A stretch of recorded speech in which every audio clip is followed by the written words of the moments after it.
Good evening, one and all. Welcome to you all. Same format as we've done previously on the stream. We're focusing on one specific case. Tonight's going to be the case of Baby C. We'll be hearing from both Lucy Letby's defence, where she's asked questions by Benjamin Myers KC as part of her evidence in chief. And then we're going to take a look at Lucy Letby's cross-examination again on the same case as in Baby C. So hopefully we'll get, an equal take from both Lucy Letby's defence on this specific case, then followed by her cross-examination. Let's just say hello to a few individuals before we get started.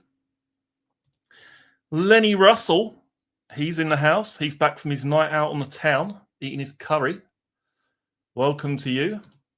Lucy Blue, thank you for joining us again. Totem Crow, welcome to you. Jean Robert or Jean Robert Jr., one or the other. Thank you for joining us again. Terence the Stamper, he's in the building.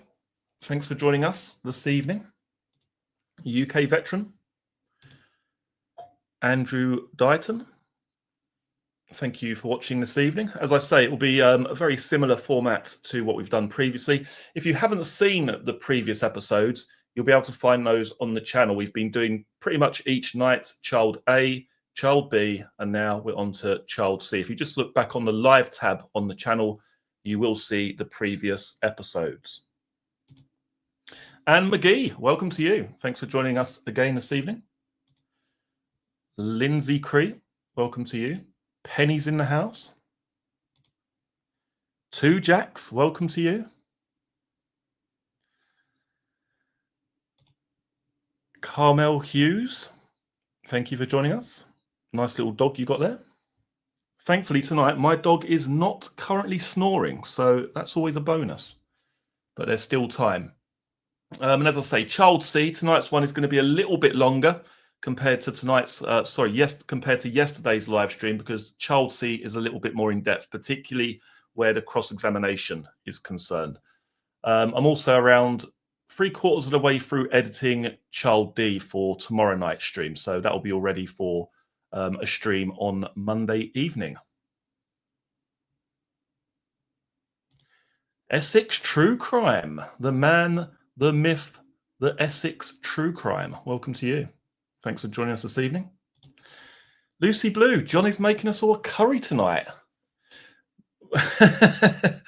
Absolutely not. Fraser, welcome to you. Gabby, welcome to you. Okay. Right, we'll give it a couple more minutes and then we're going to crack on with the first part, which will be Lucy Letby's defence, where she's asked questions by her own barrister regarding the case of Child C. And do let me know if that banner down the bottom there that's scrolling across the screen, let me know if that bothers you in any way. If it doesn't, I'll keep it up there just in case people tune in and they'll know straight away basically what I'm narrating. Susie, welcome to you. Thanks for joining us this evening.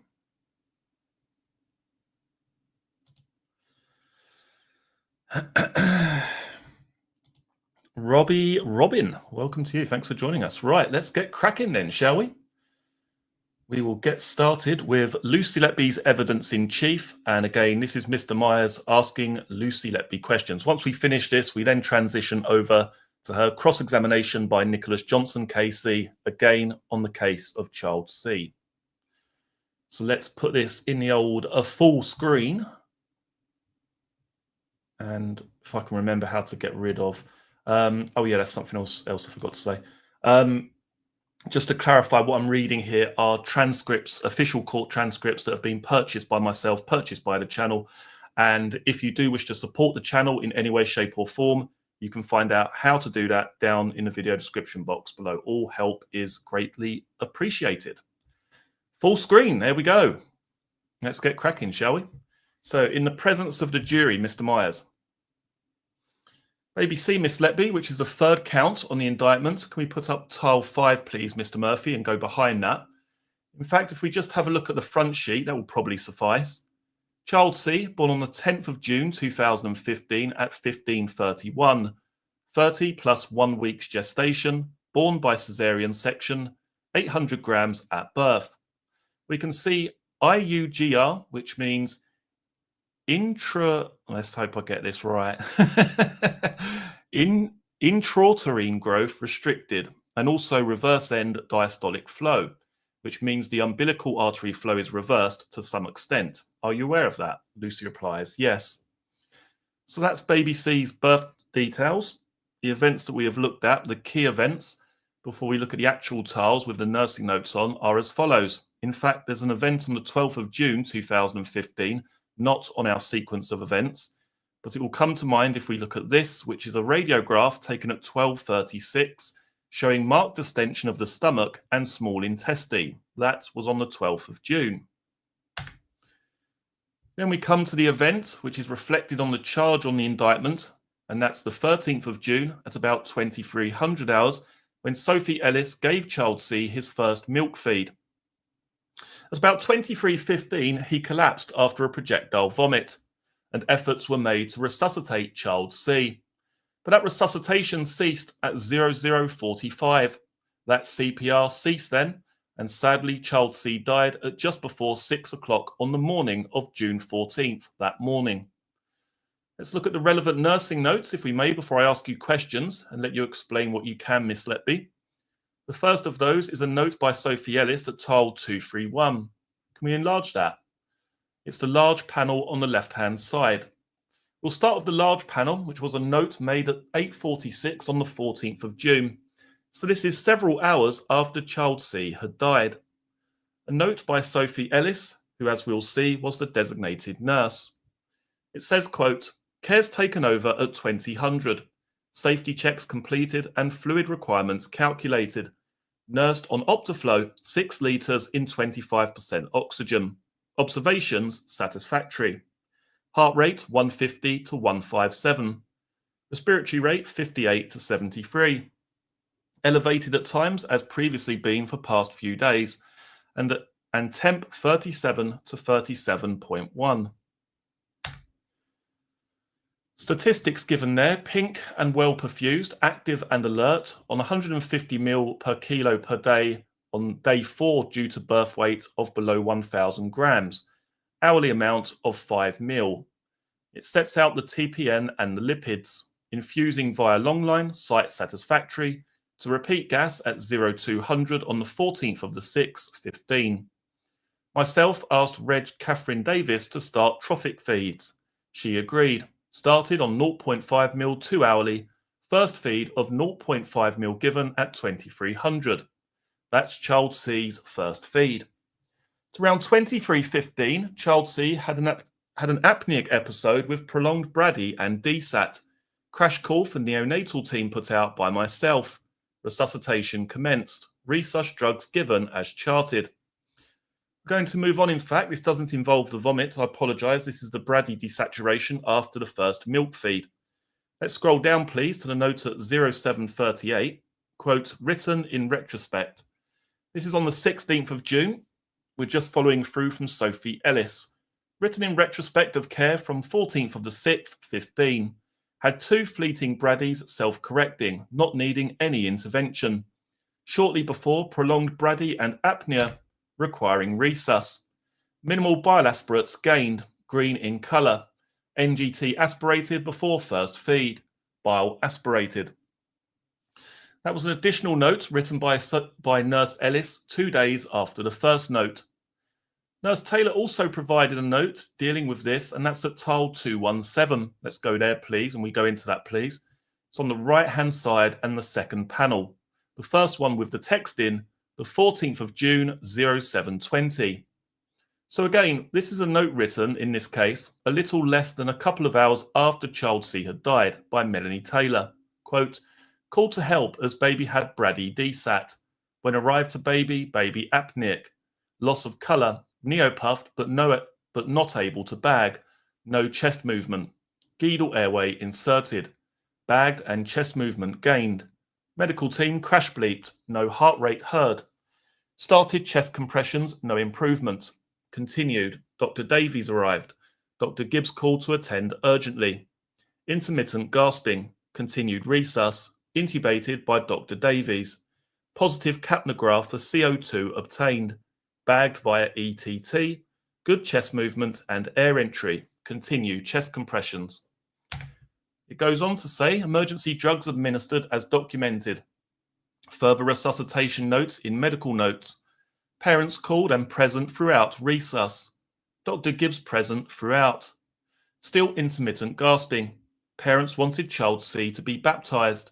Chest compressions and neopuff continued until baptism finished at parents' wish. Heart sounds then present and gasping. Then the following note, which we can see 0814 that morning, deals with the parental care.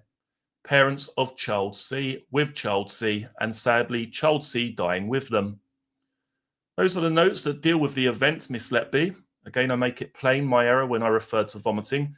This is an instance at 2300 hours on the 13th when Sophie Ellis gave child C his first milk feed, and he collapsed about 15 minutes later with desaturations and bradycardia. Before we come to the events of that night, Miss Letby, I'd just like to ask you to clarify something about the 12th of June. I'd be grateful if Mr. Murphy could just put this up. It's not on the tiles because it's not on the sequence of events, but J1996, which is a radiograph from the 12th of June. We'll just have a quick look at this and J1997 that follows it. We've had evidence about this from all the prosecution experts in the case. I'm not going to repeat what they say, but that's the radiograph. Then if we scroll down, we can see it's for the 12th of June at 12:36, a little before midday. If we scroll down to see the commentary at page 1997, please, just to confirm it refers there to, quote, now marked gaseous distension of the stomach and proximal small bowel. That's something which the experts identified as an event. I'd just like to go to your shift pattern, Miss Letby. It's at page 3323. Ladies and gentlemen, you've got the shift pattern, in fact, in the bundles, but we can put this up on the screen, hopefully. We know that radiograph and whatever it relates to is taken at 12:36 on the 12th of June. We've got your shift pattern out now. Were you working on the 12th of June, Miss Letby? Lucy Letby. No, I wasn't. Or on the unit, for that matter? No. Just for those following, 12th of June is in the second row down, isn't it? She replies, yes. It starts with Monday the 8th on the left, when you were working nights, the 8th and 9th. That corresponds with events with child A and child B, doesn't it? Lucy replies, yes. Then you were not working on the 10th, 11th and 12th. Is that right? She replies, that's right. And you next come in for the evening shift on the 13th. She replies, yes. Right, we can take that down, please, Mr. Murphy. Thank you. Can we put up, please, tile 16, Mr. Murphy? We're going to look at some messages leading up to the dates we're dealing with. Thank you. So this is the 11th of June at 14:08 from you to Yvonne Griffiths saying, hi, Yvonne, are you okay for staffing over the next few days? I don't have anything on if you need extra or need to change my nights. Then tile 17, please. Yvonne Griffiths replies at 17:35, so a few hours later the same day to you. Thank you for your kind offer. We are still okay till Saturday night when we only have 5 staff, so we can reassess them. That's followed at tile 18, and you say, okay, I think I need to throw myself back in on Saturday. Pausing there, what do you mean where it says, okay, I think I need to throw myself back in on Saturday? Lucy replies, that would be my first shift back. That would be my first shift back to work after child A and child B. And Saturday is the 13th, Lucy replies, that's right. That's actually when you did go in, isn't it? She replies, yes, my shift changed that week. We touched before on this, but what are you getting at when you are saying, I need to throw myself back in? What do you mean by saying that? Lucy replies, that I wanted to get back into the unit and back into looking after babies. Mr. Myers, can we go to tile 19, please? Why? Why did you want to get back in? What is it about that matters? She replies, excuse me, because that's what I was taught at Liverpool Women's. When you have difficult shifts or babies pass away, the way to sort of overcome that is to go straight back into the environment and carry on. Mr. Myers, right, thank you. Tile 19, the 11th of June at 17:45 hours. Yvonne says to you, hopefully it may settle down by then. Tile 20, please, you say. Sorry, hang on a minute. Tile 20, please. You say, hope so. But I think from a confidence point of view, I need to take an ITU baby soon. Then tile 21, bringing this sequence to an end, Yvonne replies to you 4 minutes later at 17:50. Yes, it does knock us a bit when things like that happen, but it's okay to have some time out as well. Enjoy the sun. It says it does knock us a bit. Had you been knocked a bit by what had happened? She replies, yes. When you were interviewed about Child C, the police asked you about events on the 13th of June 2015. We're going to look at a few passages from the interview with baby C. Let's reach for the interview file, please. You take it, Miss Letby. You too, ladies and gentlemen, if you would. We're going to go to Child C, interview 1, page 1. The officer said to you, did you have an involvement with the care of Child C? Can you see that? Lucy replies, yes. You said, just with his resuscitation, from what I can remember. Question, okay, can you explain to us what your involvement was then, please? She replied, I'm not sure what my exact role was, but I remember him requiring resuscitation. Pausing there. Is that right? At the time of the interview, is that as far as your memory went? She replies, yes. Officer says, okay. Lucy then says, I remember that he'd not long had his first feed by one of the nurses, and it wasn't long after that he deteriorated. So I'm not sure what my role was with him in that resuscitation. Excuse me. I think I did chest compressions, and I remember we waited for the vicar to call.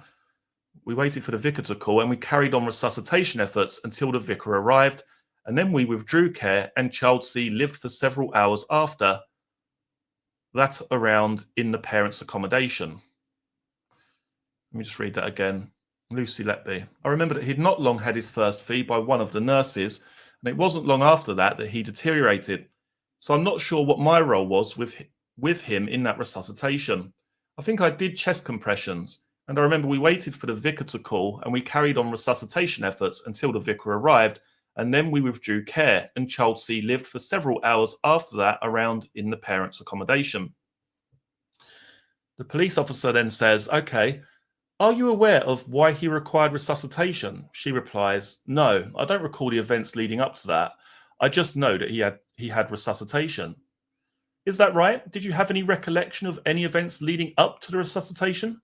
She replies, no. And you are asked, so you're not aware of what the circumstances of his collapse were? You replied, no. Had you had contact with him to that point? Lucy replied, not that I recall, no. Right, I'll just stop there for a second and jump in the old chat.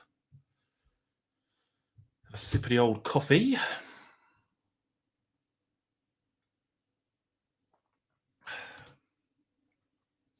And welcome to you. Thanks for joining us this evening. Halo Jones, welcome to you.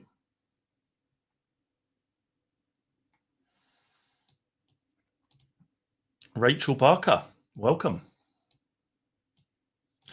Let's just scroll up here.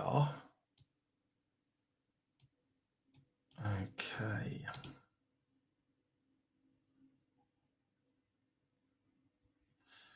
Right.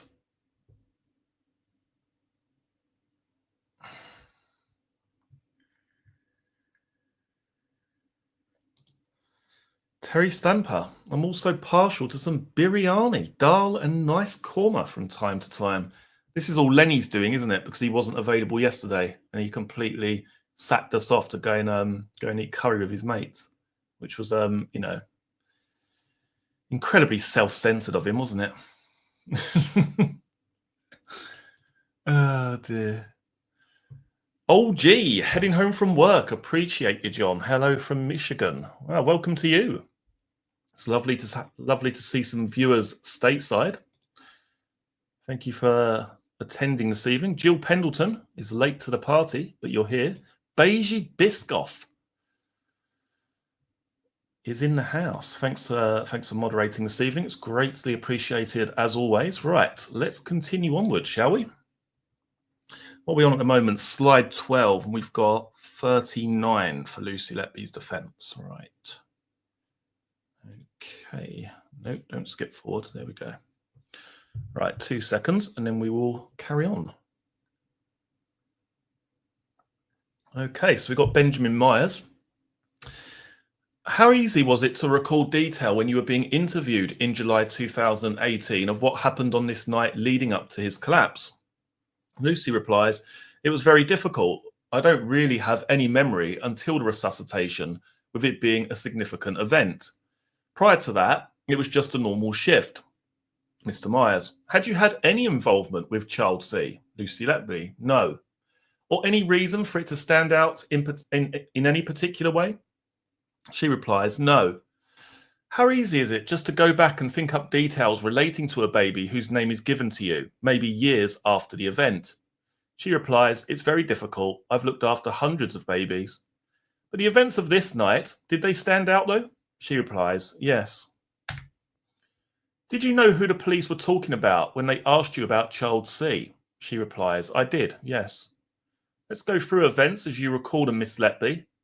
Can we look at the layout, please, for the start of this shift, which is tile 138? This shows the staff present, shift leader, nurse B, designated nurse, Sophie Ellis. If we scroll down, we can see who you were designated for, Miss Letby. You were for bloody hell. You were for baby JE. You were designated, that's what he's basically saying. You were for baby JE and baby PE. Can you see that? She replies, yes. Do you recall which nursery you were in or nurseries? She replies, nursery 3. And do you recall which nursery Child C was in? She replies, nursery 1. When it comes to recalling what took place that night, how much are you able to recall on your own recollections? And how much on other matters given to you to assist with recollections? She replies, I have very little independent memory. Right, little independent memory. She replies, yes. We're going to have a look at the neonatal review then to see the movements leading up to this time. It can be put on the screens. I'm going to ask Mr. Murphy if you could put up page 3 of 9 of the neonatal review for Child C.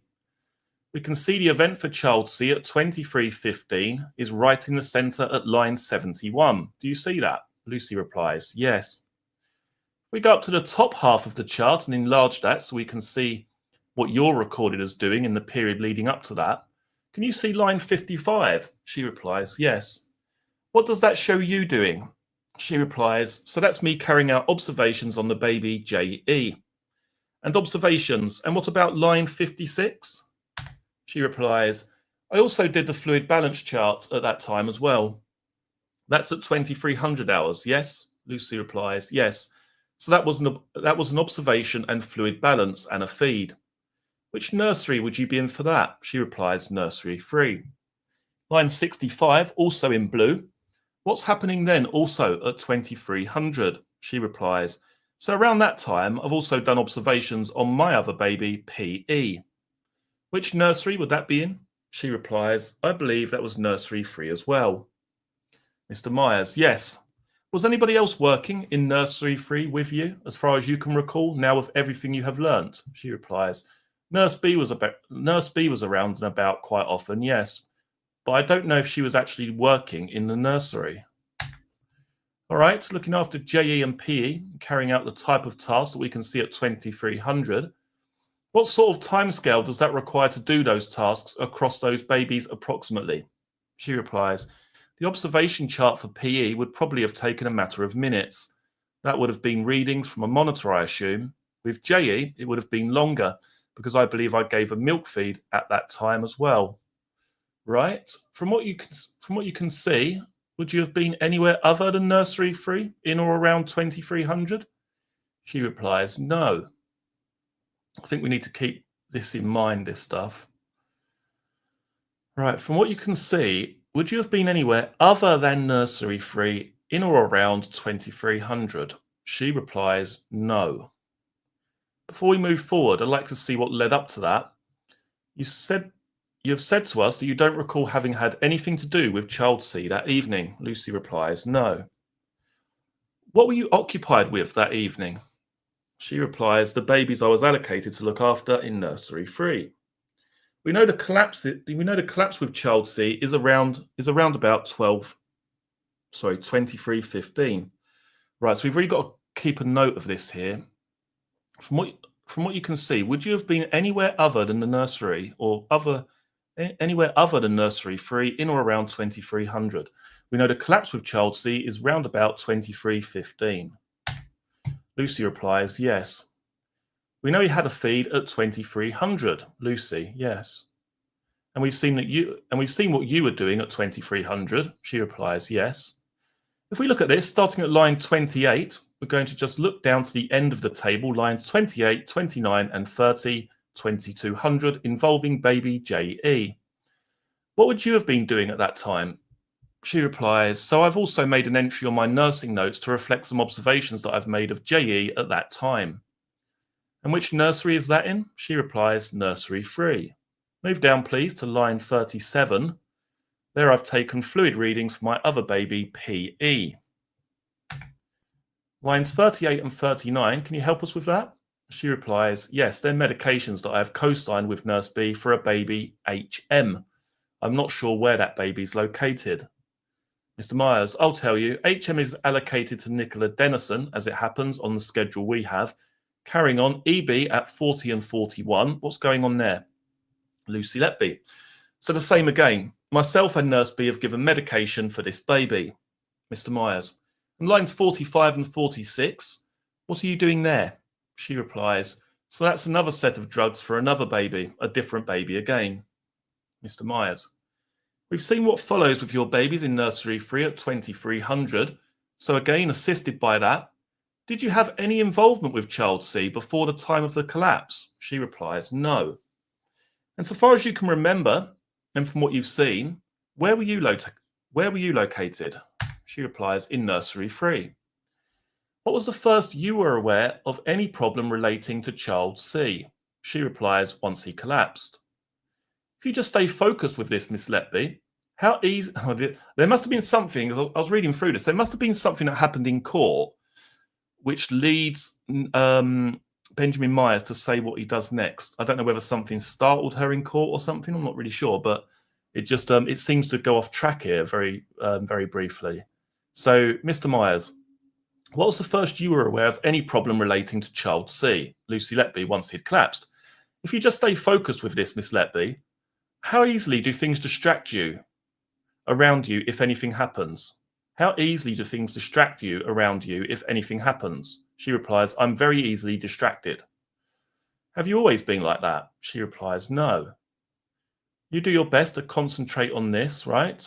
What I was asking before that was, what was the first you were aware of any issue with child C? She replies, so when he collapsed. And then we've got Mr. Goss here, the judge, Justice Goss. You did actually say after he had collapsed. You did actually say after he had collapsed. It may be a distinction without a difference. I think she had originally said after he had collapsed and then said when he collapsed. I just wonder if Mr. Myers jumps in. That's why I wanted to go back over it. There's a certain amount of, Mr. Goss, yes, activity. So I'm trying to get focus back on this. And then Justice Goss says, absolutely, let's get back and focus, perhaps start again. Mr. Myers, I will. I've been asking about where you were working, Miss Letby. Yes. And you described to us what you were doing in nursery 3. Yes. What was the first you were aware of any event concerning child C, Lucy Letby, at the time of his collapse? At the time of. Can you give us a bit more detail than that? When your recollection kicks in with detail, what is it? She replies, so he was receiving support at that time and I was called to help. Right. Before you were called to help, were you aware of anything taking place with child C? She replies, no. Doing the best you can to recall this, where were you before you were called for help? Or before you were called to help? She replies, I wasn't in nursery 1. It's quite an interesting answer, isn't it? Doing the best you can to recall this, where were you before you were called to help? I wasn't in, that's not answering the question, is it? I wasn't in nursery 1. But the reason why she's saying this will become apparent in a little while. Where were you? I wasn't in nursery 1. Right. Do you recall who called you to help? I believe it was Sophie Ellis. Once you've been called to help, what happened next? I don't have a lot of independent memory, but I believe I asked Sophie to go and put out a crash call, and Melanie Taylor was with child C. Mr. Myers, let's just pause a moment. You've talked about Melanie Taylor now. When were you first aware of Melanie Taylor? She replies, Melanie Taylor was in the nursery when I arrived. Right, when you arrived? Yes. So you had been called to help? She replies, yes. Where did you go after you were called to help? She replies, into nursery 1 to child C. Once you went there, do you recall what you could see? Do you recall what you could see? She replies, Mel was with child C. I just remembered that he was apneic and needed respiratory support, so I asked Sophie to put out a crash call. Mr. Myers, right. Do you recall anybody else being present at that point? She replies, I believe Nurse B was there as well. Mr. Myers, do you believe that from your own recollection, or do you believe that from things you've heard since then? She replies, no, I do have some recollection of that. That she was there? She replies, yes. Who was it that put out the crash call? Sophie Ellis. Did you offer any assistance or play a part in what happened after that? Lucy replies, yes, so from that point, full resuscitation commenced. And I know I did take part in chest compressions at certain times. Mr. Myers, do you remember the particulars of what took place? Lucy replies, no.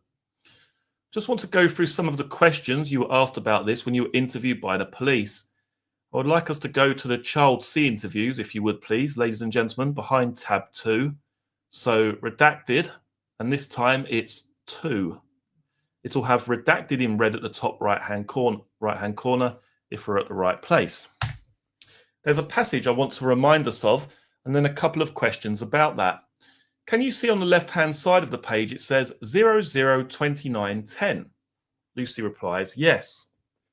An officer is talking about Nurse Sophie Ellis, who's been spoken to. This is the officer reporting this. Question. She was out of the room at the nurse's station when child C's alarm sounded. She says that you had your own designated baby who was in nursery 3. Do you agree with that? You replied, no. As I've said before, I don't remember who I was looking after on that shift. I would have to look and check. Just pausing there. Why do you now know? Why do you know it was nursery 3 now? Lucy replies, because when I was informed of the baby's initials that evening shift, I could recall that baby. You are asked by the police officer. She goes on to say that when she went into nursery 1 in response to alarms, she says that you were standing next to child C's cot as you entered. Does that make sense? Alarms, she says that you were standing next to child C's cot as you entered. And that doesn't make any sense, does it? That can't be right, can it? She goes on to say that when she went into nursery 1 in response to alarms, she says that you were standing next to child C's cot as you entered. I think she means as she entered, probably. Do you agree with that? She replied in the interview, I don't specifically remember when I entered the room or why I entered the room. So as matters stood, do you agree that you were standing next to the cot? She replies, no. Do you have any recollection that you were standing next to the cot? She replies, no. Do you recall alarms going off in particular? She replies, I recall alarms going, yes. You do recall alarms? She replies, yes. You told the police, I don't specifically remember when I entered the room and why. The officer then says, Nurse Sophie Ellis says that you said he's just dropped his heart rate and SATs or something similar. Do you recall saying that to Sophie Ellis? And you said, no. Now, looking back at this, do you recall saying anything like that to Sophie Ellis? She replies, no. Over the page, just this page that I want to deal with, page 112, the officer asks, you were placed into nursery 3 during this shift and had your own designated baby to look after. Do you agree with this? You replied, not from memory. I'd have to check if that's documented as being right then. Not from memory. I'd have to check if that's documented as being right then. Yes, it would have. Right, hang on a minute. This is frying my brain tonight for some reason. Her reply, not from memory. I'd have to check if that's documented as being right. Then, yes, it would have. I don't remember. The officer then says, okay, Lucy, have you got any explanation as to why you were already in nursery 1 when child C's alarms were sounding? Pausing there, did you have any recollection of being in nursery 1 prior to the alarms sounding? Lucy replies, no. Or of what Sophie Ellis had said to the police? She replies, no. You say, and again this is an interview, I don't recall from memory. I may have been in there doing the checks that we do in the ITU room. I may have been getting a drug out of the cupboard. I might have been using the computer. I might have heard his alarm. I don't recall. Why were you suggesting all these things if you didn't recall where you were? Lucy replies, because based on the interview of Sophie Ellis, she had placed me in the nursery. Now, this is something I can't understand about this case, because so Lucy's interviewed about this, and Mr. Myers is basically saying here, well, why are you going along with this then? Like, why are you sort of, suggesting to the police where you could have been or why you could have been in nursery 1? She says, well, because based on the interviews of Sophie Ellis, she had placed me in the nursery. But then what has changed with Lucy's memory for her version to change? I don't understand that. Like, she's going based on what Sophie Ellis has said in her police interview, but then changes it after the event. Why? I don't understand that. I don't get that at all. Why would you be interviewed by the police and you're thinking, right, okay, this must be right because Sophie Ellis has said this in her interview. So then why is it now wrong? I don't get that. I don't understand how her memory's improved after that police interview, or for some reason her version of events has changed. I mean, what has she learned that means that she wasn't in nursery 1? I don't know. Right, let's carry on. Do you mean based on the statement of Sophie Ellis? Lucy Letby, yes, sorry, yes. What the police were saying to you? Lucy replies, yes. The police say, what checks are they, Lucy? You replied, there's the resus trolley that's in the room and the ITU spaces are all checked each evening. Would you do all that whilst caring for other babies then? You replied, yes. As it happens, are those checks a nurse might do whilst caring for other babies? Lucy replies, yes, they are, yes. But had you actually been in there, in that room, when child C desaturated? Lucy replies, no. A question again from the police interview. Had you been treating child C at this time, Lucy? You said, not that I remember. Pausing there. Did you have anything like the neonatal review that we now have to refer back to when you were being interviewed? She replies, no. Now, I know a lot of people are going to say, well, it's because she didn't have the paperwork. But when you look at the paperwork, when we get further forward, the paperwork doesn't actually tell you where she is anyway. So it's not like she's then got the neonatal review and she's had a brainwave. Oh, hang on a minute. No, I was here. I was actually in nursery 2. Or I was in nursery 3. There's nothing evidentially speaking from memory that puts her in a specific place when this child collapses. From my memory anyway. Let's carry on. Lucy says no. So the question again in the police interview. Have you got any explanation as to why you were stood at child C's cot side as Sophie Ellis has told us? She replies, not as I know. As I say, not from memory. I don't recall why specifically I was there. Pausing there, had you actually remembered that you were there? She replies, no. Why were you telling or beginning to talk about being there then?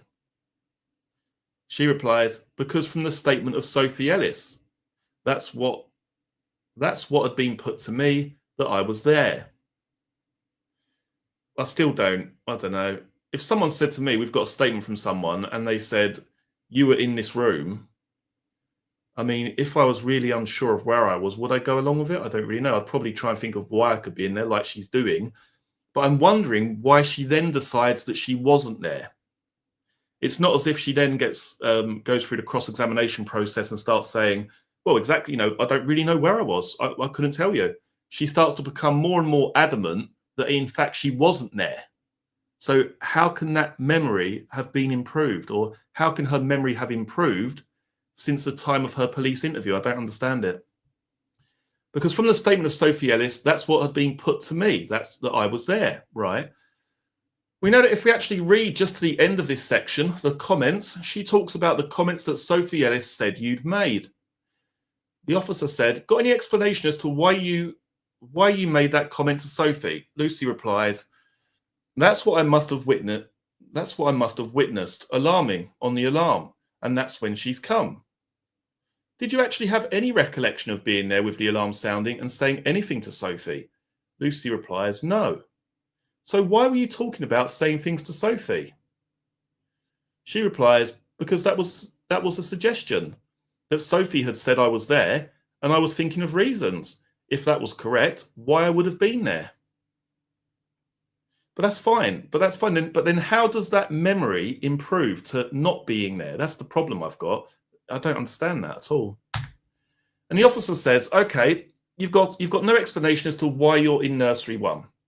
She replies, "No, as I've said, I don't recall." Lucy says, "Mr. Myers, we know that also in 2018, Nurse B had made a statement to the police. That's in evidence. We've heard that. She was asked about that when she gave evidence. Did the police at any point, when faced with you saying you didn't recall things, tell you about what Nurse B had said in her statement?" She replies, "No." "Was there any reference to what she had said, that she'd been dealing with Redacted and Lucy Letby when sometime between 10 and 11, Nurse B was called to assist with Child C?" "No." "Any reference to that to assist with your memory?" She says, "At the police interview." Mr. Myers, "Yes." Lucy replies, "No." And again, with regard to the statement from Nurse B, dated 2018, was there any reference to you to assist with memory? Was there any reference to you to assist with memory that she had said that when she entered nursery 1, Sophie and Melanie were neopuffing Child C in an attempt to assist with breathing? Let me just read this again. And again, with regard to the statement from Nurse B, dated 2018, was there any reference to you to assist with memory that she had said that when she entered nursery 1, Sophie and Melanie were neopuffing Child C in an attempt to assist with breathing? Lucy replies, "No." "Did they assist you with that?" She replies, "No." And also from that statement, raised with her in evidence in this trial, when describing the attendance of the doctors to intubate Child C, she said, quote, "I also think Lucy was in the room by now as well. Was your memory assisted with that?" She replies, "No." "Whatever you said in response to what was identified from Sophie Ellis, did you have an independent recollection of what took place that night?" She replies, "I had some recollection." "Starting from where?" She replies, "So I believe that I'd been called to help." "Right. Had you had any involvement with Child C before that?" She replies, "No." "Or any recollection of involvement before that?" She replies, "No." "Did you accept as accurate what the police were telling you with regard to Sophie Ellis?" She replies, "Yes." "And by that, I mean what she had said in her statement. You accepted that from the police?" She replies, "Yes. So from what they told me, I assume that to be true." But that's what I'm like, but then what's happened since then for her to change her mind?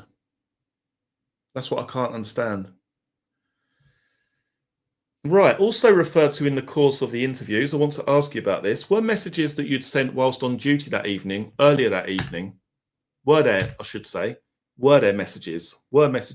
Oh no, I did actually read that right. Were messages that you'd sent whilst on duty earlier that evening? Yes, messages between you and Jennifer Jones-Key. So could we look, please, at tile 147? This is a message from you to Jennifer Jones-Key at 21:48 hours on the 13th of June. So you were at work? Yes. Keep thinking about, this is something else that's quite interesting, because I think this part here where it says, oh, hang on a minute, if I just buggered it up. Hang on. This part here, it says, keep thinking about mum. But in the cross-examination, this text actually says, keep thinking about mun, as in Monday. So I don't know whether this is simply a misprint, possibly, or whether this is correct and the other one is wrong. I'm not too sure, but we'll go with what it says. So this is a quotation regarding a text message. Keep thinking about mum. Feel like I need to be in one to overcome it, but nurse B said no. Is that what had happened? You asked nurse B and she had said no. Lucy replies, I can't remember specifically now, but it reads that way, yes. And if nurse B said no, what did you then get on with? She replies, taking care for the babies that I was allocated to look after. Tile 148, please. Jennifer Jones-Key says, I agree with her. Don't think it will help. You need a break from full-on ITU. You have to let it go or it will eat you up. I know not easy and will take time. We know. Do you recall this series of messages that took place at this time? She replies, I recall the content of the conversation, not the full details, but yes. We know the messages run over a couple of hours. I'm not going to all of them. We've seen where they start. But I want to go towards where they end because that's something which the police pointed out to you in the interview. So if we go to tile 174, please, this is 2301. You're sending a message to Jennifer Jones-Key saying, women's can be awful, but I learned the hard way that you have to speak up to get support. I lost a baby one day and a few hours later was given another dying baby just born in the same cot space. Girls there said it was important to overcome the image. It was awful, but by the end of the day, I realized they were right. It's just different here. And tile 175, please. Anyway, forget it. This is a minute later.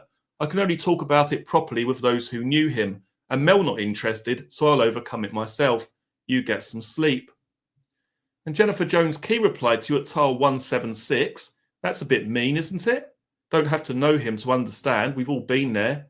Yep, off to bed now. Pausing there. We have seen that you're involved with various cares and charts at 2300, it says. Would that be going on at the same time as you're texting? She replies, no. So can you help us with whether or not you'd have done those observations before or after the text? She replies, I couldn't say. It'd be around that time, but it's not a definitive time on the chart. Can we go to tile 178, which is the next tile in this sequence? Jennifer Jones-Key had said it was a bit mean. This is at 2309. And you say, quote, I don't mean it like that, just that only those who saw him know the image I have in my head. And you say at tile 179, forget it. I'm obviously making more of it than I should. And then tile 180, sleep well. In interview, having gone through the evidence of Sophie Ellis, it was then identified that those texts took place, and it was suggested to you that you then went on to attack child C.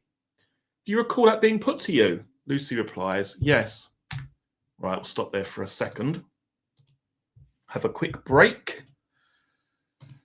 Kaz, thank you very much for the 199 super sticker. If anyone wishes to support the channel, then you can find out how to do that down in the video description box below. And we're also going to be having our first members only stream, which is going to take place next week. I haven't decided the day yet, but I'll let you know. Right, let's have a look here.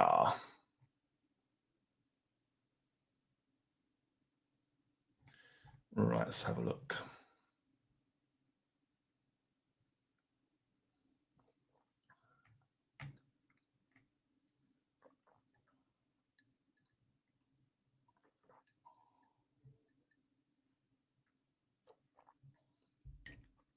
Okay.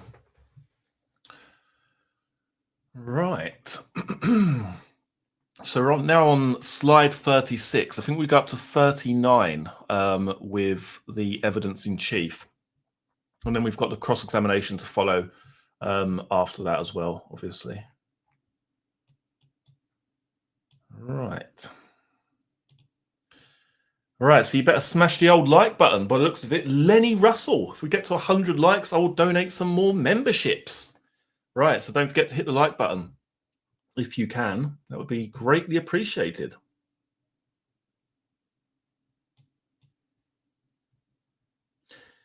Right, okay, let's continue from where we left off.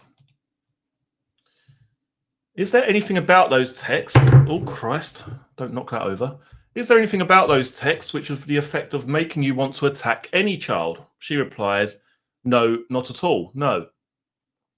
You've been talking about how you wanted to, how you learnt at Liverpool Women's how to deal with the loss of a baby. Had you?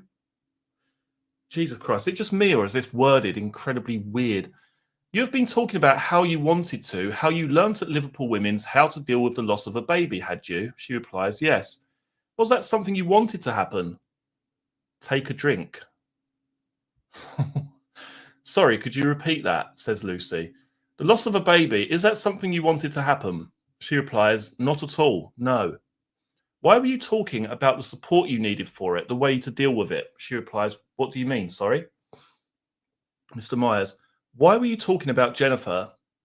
Why were you talking about Jennifer about how best to deal with the loss of a baby and what should happen? Oh my God. Why was that coming up? What was on your mind, Miss Letby, that made you want to talk about where you should be working, She replies, what had happened with child A? Yes. Was that something you wanted to happen again? She replies, no. Do those messages have anything to do with what happened with child C? She replies, no, not at all. Do you recall whether you had any contact with child C's family in the immediate aftermath of what took place? She replies, I know the family were present whilst resuscitation was ongoing, and I was part of the resuscitation process, so yes, they were there. And did you have any contact with them from what you can remember? She replies, I can't recall specific contact, no.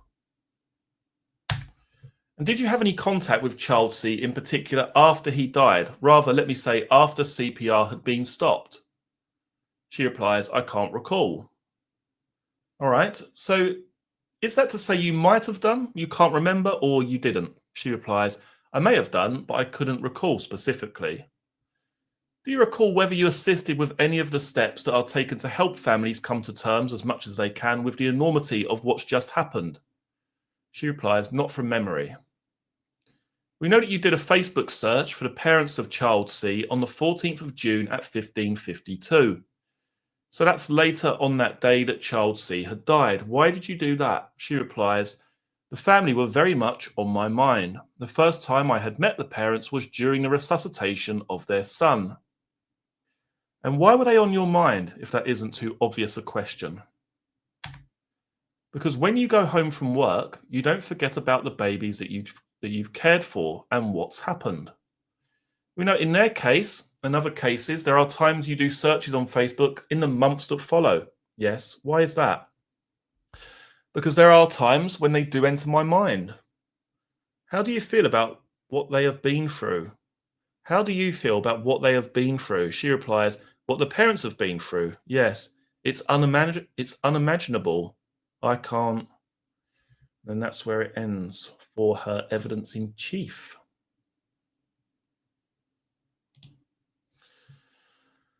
Right.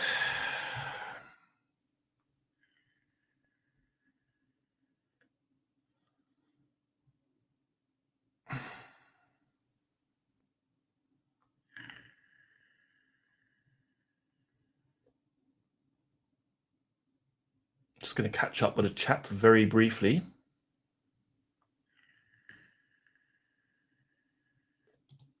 What needs to be reinvestigated, Frankie?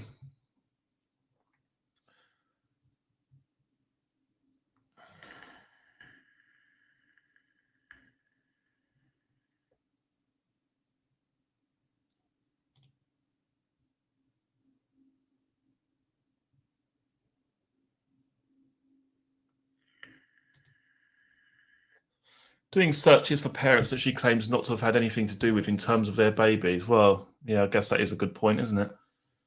The whole case.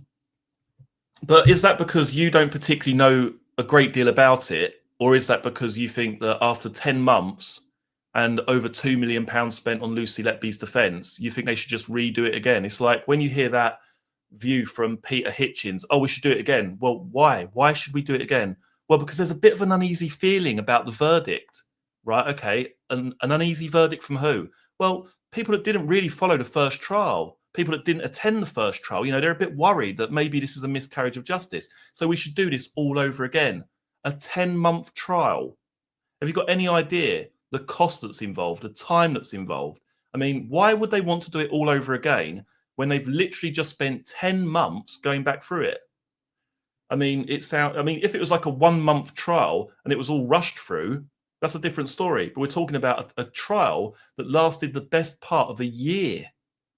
You know, this wasn't just a whimsical case with, you know, Dr. Dewey Evans' evidence. You know, there was a multitude of different experts for the prosecution. And at the end of the day, it was Lucy Letby's choice not to call any defense experts. That's her decision. That's her own choice. And because she's made an error, you feel that the whole case should be redone. Why? Why? You know, it's a 10-month trial.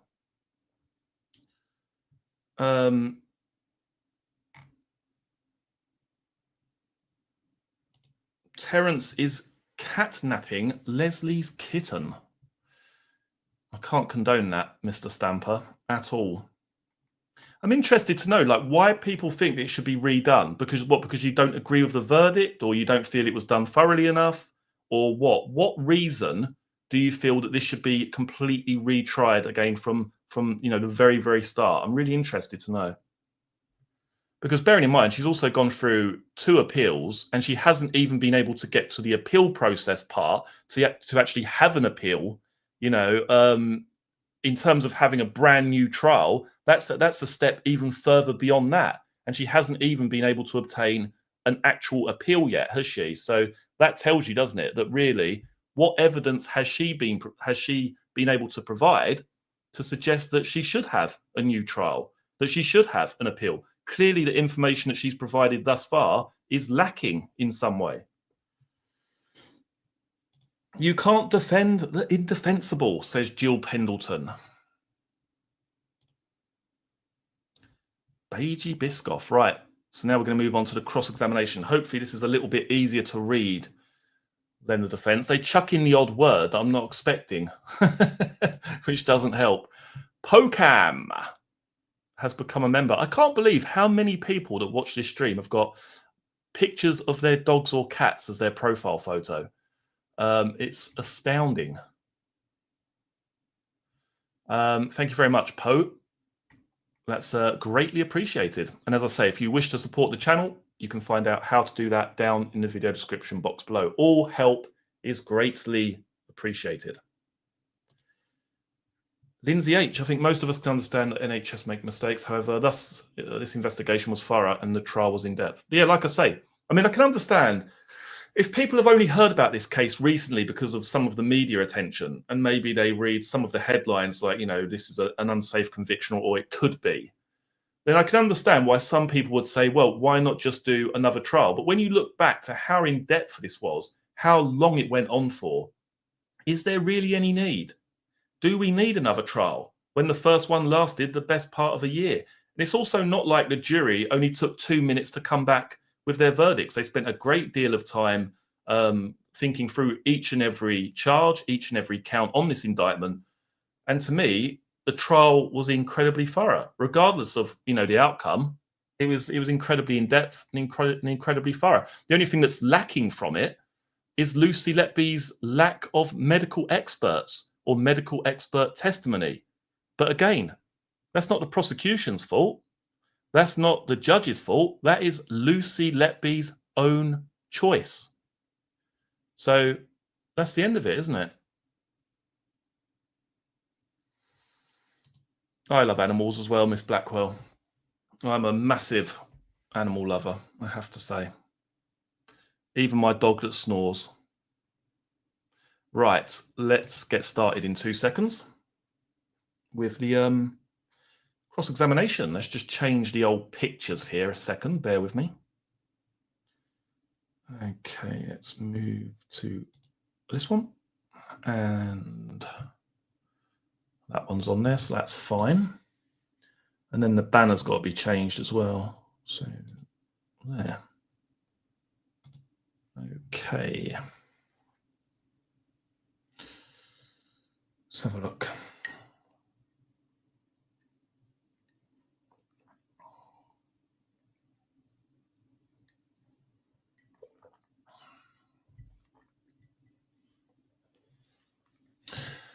2 minutes or 10 years is no matter. Yes, but it's not an answer to the question, is it? Why do you feel that there should be a retrial? I can give you reasons why there shouldn't be one, as I've just given you, because it was an in-depth 10-month trial with a lot of evidence. And the only reason that people are now kicking up a fuss is because Lucy herself chose not to present any experts on her behalf. And that's her choice. That's her right. That was her decision. So my reason for there not being a retrial is because no new evidence has come out, none whatsoever. Secondly, it was an in-depth 10-month trial. Now, you can talk about the recent press conference and this, that, and the other, but I've still heard nothing from what those people have said. Bearing in mind, they don't have the medical notes to the best of my knowledge. They haven't seen the photographs of Chaldo's liver. There's a lot of holes in what they say, basically. So I haven't heard anything that suggests, hang on a minute, we've got brand new evidence here. This person could indeed be innocent. If they have that, then of course, then they'll have to go through the correct channels. They'll have to go through the CCRC route and whatever it is. But that takes years, doesn't it? It takes years. But to get an appeal, first of all, you need to get an appeal accepted before you talk about a brand new trial. I mean, that's so far away. It's not even worth considering, is it, really? Especially if she can't even get to the point where she's accepted an appeal, or has her ability to appeal accepted, I should say. Right, let's carry on. She had experts there at court, but they couldn't challenge the prosecution. Well, that's what a lot of people suggest, isn't it? But, I can't say whether that's 100% or not. But you have to think, logically speaking, why didn't they call the experts? I mean, I don't know. There we go. Right then, let's carry on. Oh, hang on a minute here. The nation state, sorry to say this, but Dr. Evans' revised opinions do not explicitly exonerate Letby or suggest that no deliberate act occurred. But the thing is, people are talking about this Dr. Evans. Dr. Evans wasn't the only expert witness used during the trial. It's like people are now making out, well, the prosecution only had one expert, and if he's made a mistake here or there, the whole thing is thrown up in the air. But they had a multitude of experts, whereas the defense had, well, the defense in terms of who they actually called had zero. Their defense revolved around a plumber. So make your own mind up. Anyway, let's get on with the cross-examination. And we will start very shortly.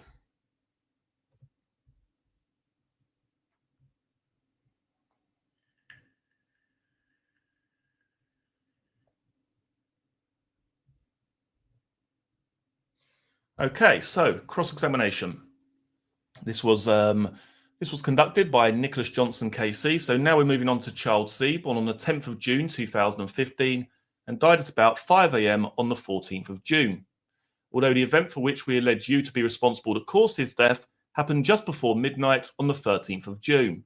More particularly, at about 11:15 that night, 23:15. I'd like to start with your defense statement on this one, please. It starts with you saying that you did nothing to hurt him at paragraph 50. Is that right? Lucy replies, yes. You say that on the night of the 13th to the 14th of June, you had the care of another child, J.E., in nursery 3. Lucy replies, yes. At tile 52, you say, my recollection of events prior to the collapse of Child C is vague, but I don't remember being in nursery 1, and I don't think Sophie Ellis is correct when she says I was. Yes. Paragraph 53. I think I heard the alarms going off, but I didn't go straight to Child C.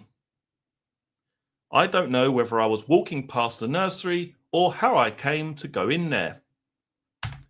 It may have been I was called in because of the collapse, but at night time, sometimes we go into nursery 1, even if we're working in nursery 3, for example, to check equipment for the ITU spaces. But I don't recall being in there when Child C collapsed. Paragraph 56. I did have some contact with Child C's family, but not to the extent described by his mother. As a matter of fact, just on that point, the mother of Child C's evidence was agreed, wasn't it? Do you remember? It was read to the jury. Lucy replies, yes. I didn't speak to Child C's mother asking if she wanted a priest to be called, nor was I the person who handed Child C to his mother after we had stopped resuscitation. I don't think I helped with the footprint or taking a lock of child C's hair.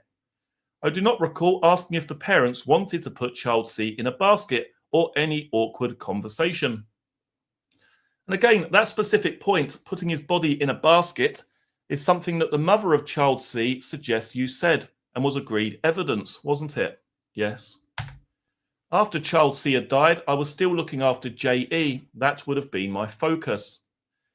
Just to bring it back to mind, this particular shift, this is the shift when your colleague nurse B suggested that she had to keep, in effect, removing you from the parents' room as child C was dying and just after he had died. Do you remember that evidence?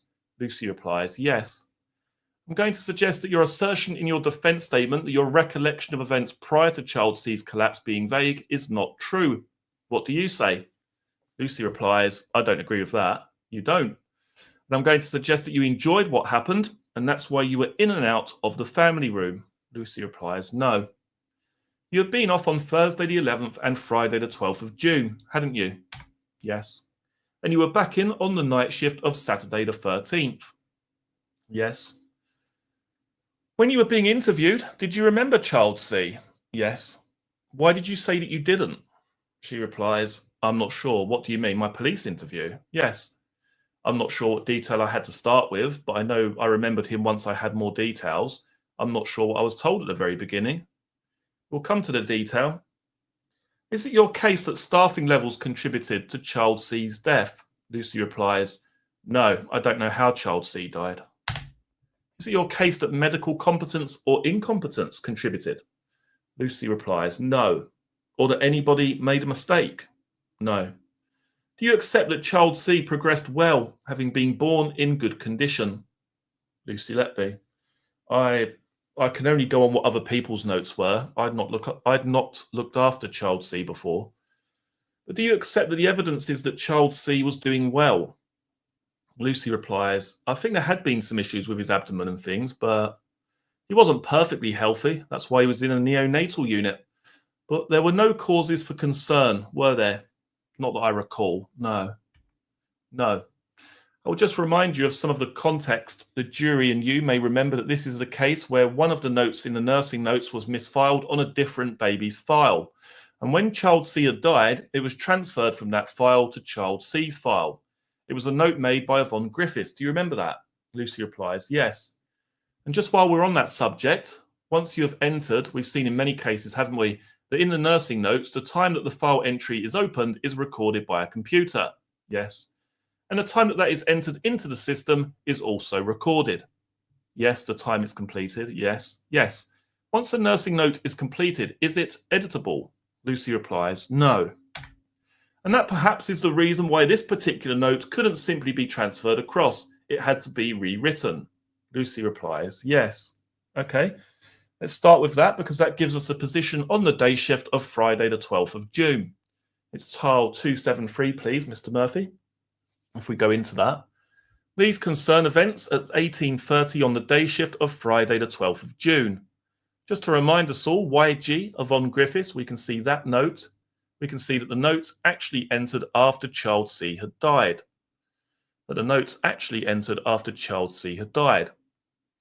At the time that, we've got an 8-minute window in which these were typed between 17:38 and 17:46 on the 14th of June. We see that these are characterized or described as on reflection notes from the 12th of the 6:15 for day shift, written in redacted notes for child C. So presumably that was the family name of the child in whose those notes were entered erroneously. Do you agree? She replies, yes. So nursing notes printed and rewritten as follows. Assumed care of infant at 2000 hours, assistance with ventilation throughout the day. By-end CPAP in a pressure, and it gives the figures. Nares, which we know are nostrils, red but not broken. Duoderm applied, no apneas noted. Caffeine given as prescribed. It says inaudible, long line. Child C unsettled at times, soothes with pacifier, enjoyed kangaroo care with parents. And then material about the x-ray of the long line and the fact that the NGT had been aspirated and 2 ml of black stain fluid obtained. Child C had been having, what is kangaroo care? Would you just remind us, please? Lucy replies, It's when the baby takes its clothes off and is put against the mother or father's chest skin, otherwise known as skin to skin. Lucy replies, yes. When a child is enjoying kangaroo care with parents, of course, the child is not on any form of breathing support. Is that right? She replies, no, we can do kangaroo care with breathing support, but they would be stable enough to be brought out. All right, as a matter of fact, I'll suggest that child C had been off breathing support, and we'll come to some documentation in a moment. But if we go backwards, please, Mr. Murphy, although forwards in time, to tile 41, this is Yvonne Mel Taylor's nursing note. Remained nil by mouth, tummy soft, not distended.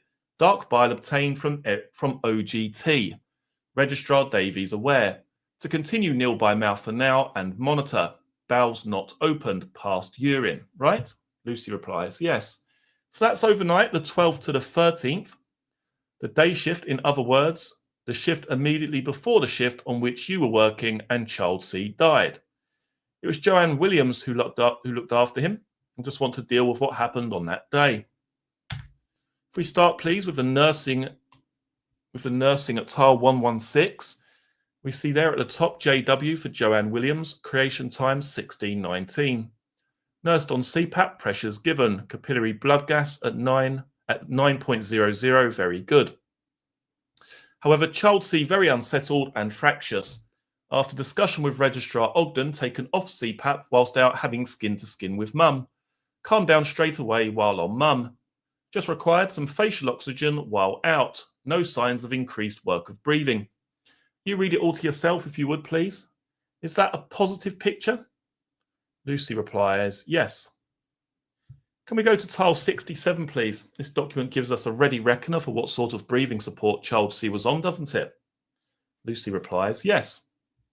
Do we see from that document that he was on the 13th, so this is the day on which he died, that he was on CPAP up to 10 a.m., 1000 hours? Lucy replies, yes. Let's stop there for a second.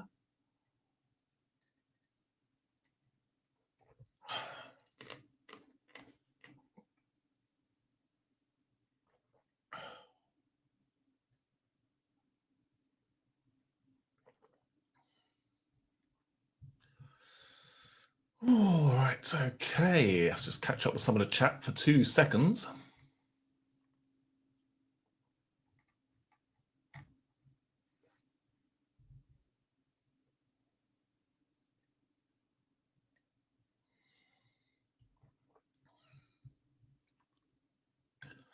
Right, okay, let's continue. Okay, so Mr. Johnson. There was nothing at all, no breathing support, other than, if we remember, what was in the nursing notes, the ambient oxygen, yes, at 11 and 12. Lucy replies, yes. And he then went to Optiflow, so not CPAP, Optiflow at 1300 hours. She replies, yes. That remained the position until the event that terminated with his or culminated with his death. Lucy replies, yes. If we go to tile 120 next, please. It's another note of Joanne Williams. It's the note at 1800 on the 13th. Capillary blood gas at 1800 showed improvement from previous capillary blood gas. However, lactate risen to 2.5 millimoles, SHO informed. Remains stable on Optiflow, blood pressure stable. Aspirates reduced this evening. Query, commence enteral feeding tonight. Do you remember that? Lucy replies, yes. Do you remember that it was Dr. Gibbs who directed the commencement of enteral feeding? She replies, I can't remember who authorized it, but I know, yes, doctors had agreed he could start feeds, yes. And do you remember the evidence of Dr. Marnarides, the pathologist, who said that the histology shows that child C did not have any bowel issue? She replies, yes. Let's move on then to the shift on which you were present. It's tile 138, please, Mr. Murphy, if you would. Here we see the population list of the NNU, 12 children on the unit even.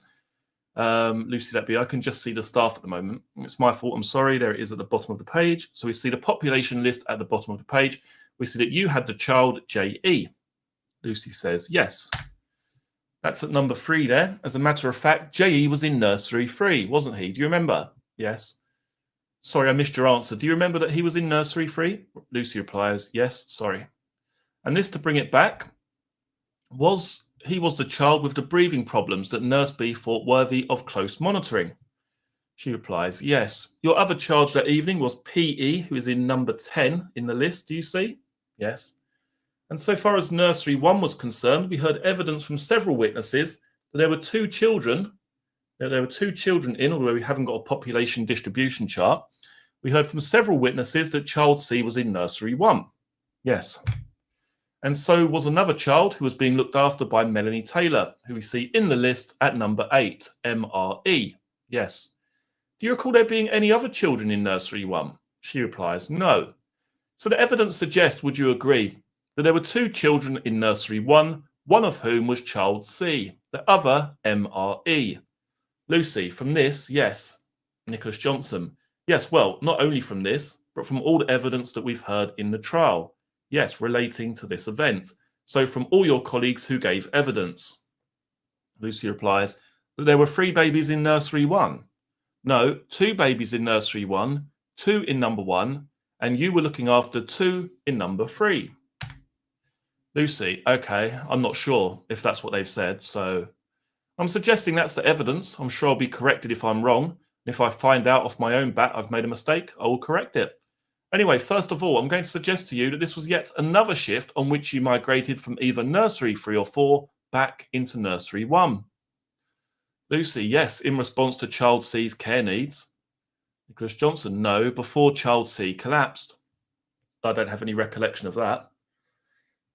Do you remember Nurse B told us that she was a shift leader on this shift? Yes. And do you remember her telling us that she had to tell you to look after him rather than getting yourself involved with other children? Yes. Is that true? Lucy Letby, no, I don't recall that conversation. Are you saying you reject it or simply you don't remember? Lucy replies, I do not remember a conversation like that happening. I'm going to suggest that you were very unhappy with the arrangements that she had made, which dictated where you were working. Do you agree that you were unhappy at being in nursery 3? Yes, but that wasn't down to Nurse B. It was down to the shift leader on the previous shift. Yes, we've heard a bit of evidence about that from various people, but as a matter of practice, does the shift leader of the shift on which the nurses are actually working have the capacity to redistribute labour? She replies, yes. So if you'd asked Nurse B, she would have had the power to redistribute, to put you somewhere else if she thought that was appropriate. Yes. As a matter of fact, do you agree that she thought J.E. needed your attention? Lucy, he did need attention, yes, and I gave him that attention. Let's look at how unhappy you were, because I'm suggesting this is precisely how you were. Starting at tile 146, please. This is your friend, Jennifer Jones-Key, asking if you're all right. 147, you read to us what you replied. Lucy Letby, I just keep thinking about Monday. Feel like I need to be in 1 to overcome it, but Nurse B said no. Monday was child A, is that right? Yes. 148 is Jennifer Jones-Key. I agree with her. Don't think it will help. Need a break from full-on ITU. You have to let it go or it will eat you up. I know not easy and will take time. Then 149, your message, please. Not the vented baby necessarily. I just feel I need to be in 1 to get the image out of my head. Mel said the same and Nurse B let her go. Being in 3 is eating me up. All I can see is him in 1. The vented baby we know was not child C, don't we? Yes. This was the other baby in nursery 1 who was ME or MRE as he appears in the list. Is that right? Yes, on the list, yes. So you wanted to look after child C, didn't you? If there were 2 babies in nursery 1. Well, I don't think I'm referring to specifically child C. I can't. There's a field of 2 available for care in nursery 1. You wanted to be in nursery 1 and you're saying, well, okay, I won't have the vented baby. Who does that leave? Lucy replies, okay, if that's true and there are only 2 babies in that nursery, then yes, it would fall to child C. Yes. Is that the truth of it? That you wanted to look after child C? No, not child C specifically. No. Tile 150 next, please. If you'd read your own message, I'd be grateful. Lucy says, it probably sounds odd, but that's how I feel. But it's how I feel. And 151, Jennifer Jones-Key replied, well, it's up to you, but I don't think it's going to help. It sounds very odd. and I would be the complete opposite. Can understand Nurse B, she's trying to look after you all. And then you replied, well, that's how I feel. From when I've experienced it at women's, I've needed to go straight back and have a sick baby. Otherwise, the image of the one you lost never goes. Why send Mel in if she's trying to look after us? She was in bits over it. That's a reference to the fact that Melanie Taylor was looking after the vented baby in nursery 1, isn't it? Yes. And 153, please, Lucy Letby. Don't expect people to understand, but I know how I feel and how I've dealt with it before. I have voiced that, so can't do any more, but people should respect that.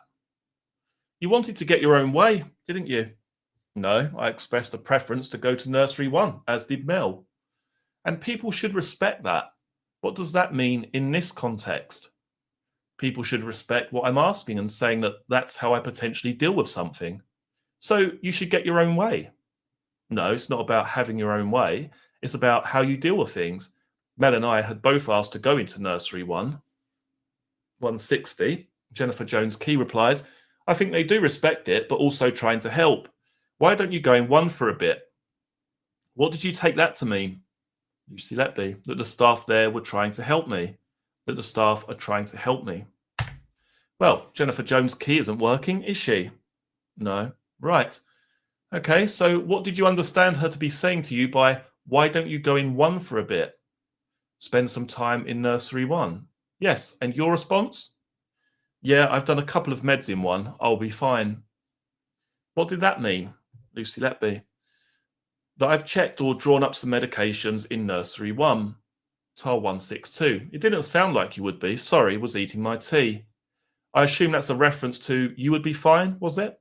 Lucy replies, yeah, I think so, yes. And then you responded, and there's something, part of a message relating to somebody that has nothing to do with this. Then when, I guess I'm supposed to say, then what did you say? Then what did you say? Lucy Letby, forget I said anything, I'll be fine. It's part of the job. Just don't feel like there's much team spirit tonight. Did you feel that you weren't getting your own way? She replies, it wasn't about getting my own way. She replied, I'm not going to forget, but just think you're way too hard on yourself. It is part of the job, but the worst part, I do believe it makes us stronger people. So that takes us to 164. The conversation continued at 167, so we are now at 2253. Could you read this one out that you sent to Jennifer Jones Key? Lucy Letby. Unfortunately, I've seen my fair share at women's, but you are supported differently, and here it's like people want to tell you how to think, feel. Anyway, onwards and upwards. Just a shame I'm on with Mel and Nurse B. Sophie in 1, so haven't got her to talk to either. 167, of course. Sophie was looking after child C, wasn't she? Yes. Then Jennifer Jones Key responded, work is work. A lot of girls say women's don't support and tell them to get on with it. I think they don't mean to tell you though, and we're over-caring sometimes. Yeah, that's not good, but you've got Liz. Who is Liz in that context? Lucy Letby. Elizabeth Marshall, the band 4 that was on. The nursery nurse, yes. Okay, we then resume the conversation at 174. Could you read your message, please? Lucy Letby. Women's can be awful, but I learnt the hard way that you have to speak up to get support. I lost a baby one day, and a few hours later was given another dying baby just born in the same cot space. Girls there said it was important to overcome the image. It was awful, but by the end of the day I realised they were right. It's just different here. And then, a minute later, anyway, forget it. I can only talk about it properly with those who knew him, and Mel not interested, so I'll overcome it myself. You get some sleep. Were you upset? Yes. Were you upset with Mel? No, I was upset just generally that I didn't feel my feelings were being considered. By who? By Nurse B and Mel. And what did you expect Mel to do for you? That Mel and I had both been present with child A, and that we could have supported one another with that. So you wanted her to talk to you about child A's death, is that it? Lucy Letby. I wanted her to be there to support me, yes. And she wanted to go into nursery 1 for the same reason, and she had been put in there. According to what you said this morning, Mel was responsible, or potentially responsible, for child A's death. Lucy, potentially, yes. And you wanted her to talk to you about it? No, I think what I'm suggesting here is the only way you overcome these things is by talking to colleagues that were also present. Shared experience. Yes. Is that what you enjoyed? Can you rephrase that? Mr. Johnson, is that what you enjoyed? What, talking to colleagues? I don't. No, sharing experience of babies collapsing and dying. Lucy Letby, no, we share experiences of very many reasons, not just that. Well, Jennifer Jones-Key responded, that's a bit mean, isn't it? Don't have to know him to understand. We've all been there. Yep, off to bed now. You replied at 178. I don't mean it like that, just that only those who saw him know the image that I have in my head. And then the next one, please. Lucy Letby, forget it. I'm obviously making more of it than I should. And then you said, sleep well at 180. A couple of times there you said, forget it. Were you frustrated? Yes, I felt I wasn't getting anywhere with the conversation. I just wanted to leave it at that point. This is the conversation with Jennifer Jones-Key. Lucy replies, yes. What were you expecting her to say that she was not saying? What were you wanting from that she could have been maybe a little bit more understanding about what I was saying and how I was feeling? Did you want attention? She replies, I don't think attention's the right word. I think it's just recognition from a friend to acknowledge how I was feeling. Because you've been through such a dreadful experience witnessing the death of child A, you wanted people to show you what? Lucy Letby, I don't think I wanted them to show me anything. She is a friend. I wanted to express how I felt to her, and I didn't feel she fully understood the context in which I was saying things, so I wanted to leave the conversation. Nicholas Johnson, Sophie Ellis, Melanie Taylor, and Nurse B were all asked questions on your behalf on the basis that Sophie Ellis was insufficiently qualified to have been looking after child C. Yes. Do you remember that? Yes. Is that your position? Yes. So does it come to this then? You wanted to be in nursery 1? Yes. Your wish was being frustrated by management, by the shift leader, not by management, but the shift leader. Yes. And in your view, the person who had what you wanted, in other words, to be looking after the non-vented baby in nursery 1, wasn't sufficiently qualified for the job. Lucy Letby, no, Sophie wasn't, I don't think, in the correct position to care for child C. Why is that? She was recently qualified. She did not have the experience or the skills. Which particular skill was she deficient in? She didn't have experience of premature babies, small babies like child C. But which, you see, one of the questions I asked you several minutes ago now was whether there was some sort of deficiency in the care that led to child C's death. So I'd like you to explain to us why it is that Sophie was insufficiently qualified to be doing the job she was doing. Lucy Letby, I'm not saying Sophie caused anything with child C. I'm just saying she was the least experienced member of staff on that shift. She was in nursery 1, the intensive care room, with another ventilated baby, and she had very little experience with small premature babies like child C that we need to keep a close observation of. So she had something you wanted? No. The care of child C, wasn't that what you wanted? No, not specifically child C, no. Can we go to document redacted, which is the second of the child C interviews? Here you can see there's a long question towards the top of the page. Which page, sorry? Which page, sorry? It's the second interview, yes. My fault. So there's a long question that runs to about 10 lines in the top third of the page. Do you see that? Yes. What the police are asking you about is some of the text messages that we've referred to. Yes. They read them to you. They ask you whether you recall the conversation. You say no. Then the question, this is a police interview, can you tell me where you were when it took place? Where you were when it took place? She replies, I don't remember it. What do the messages relate to? What did you say then? I don't remember. Was that the truth? Yes, because at this point that message had just been read out to me without any context. Isn't the context fairly obvious from the messages themselves? Lucy replies, not when I was being interviewed about multiple babies at multiple times, and this was just read out to me with no context. I did not immediately link that to that shift. All right, let's see what the context was. If we go back to page 11, please. Do you see there? What the hell does that say? 2910. That can't be right, can it? Do you see there at 2910? They're talking about a statement that's been taken from Sophie Ellis. Yes. who said that she was out of the room when child C's alarm sounded. Is that right? Yes. That you, Lucy Letby, had your own designated baby in nursery 3. Yes. Sophie Ellis says that when she went into nursery 1, you were standing over or standing next to child C's cot. Yes. Back to the police interview. Sophie Ellis says that you said he's just dropped his heart rate and saturations or something similar.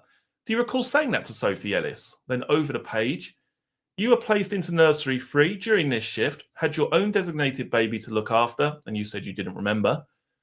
Have you any explanation as to why you were in nursery 1 when the alarms went off? And you said you didn't remember.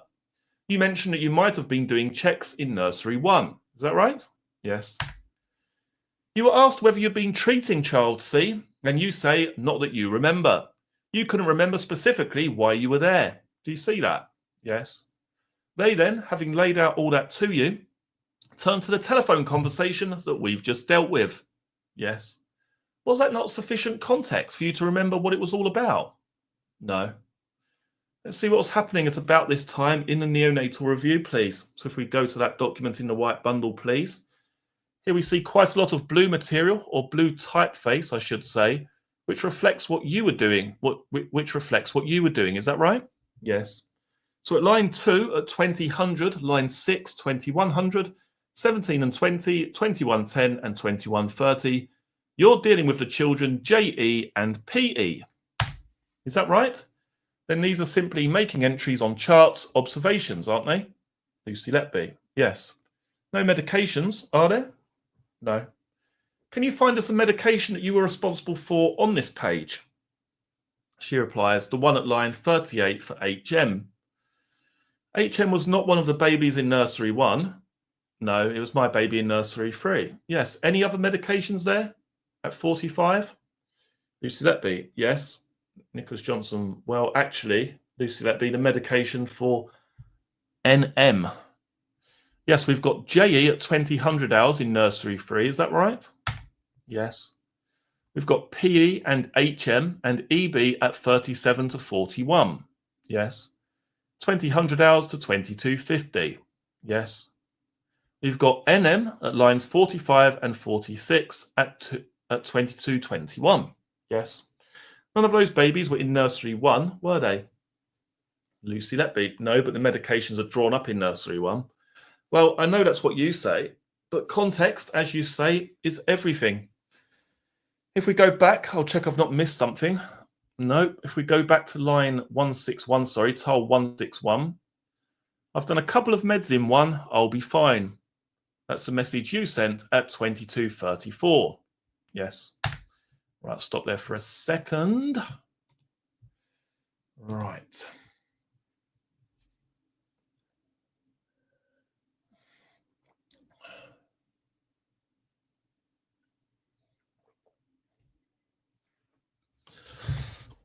Oh dear.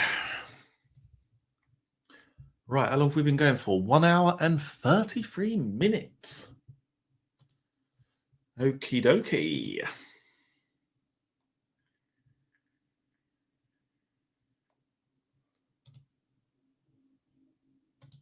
Just bear with me while I read through the chat a second.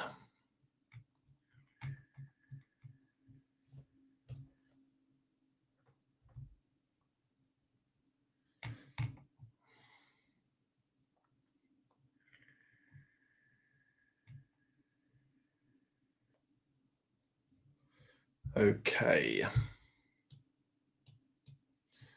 Right, let's continue.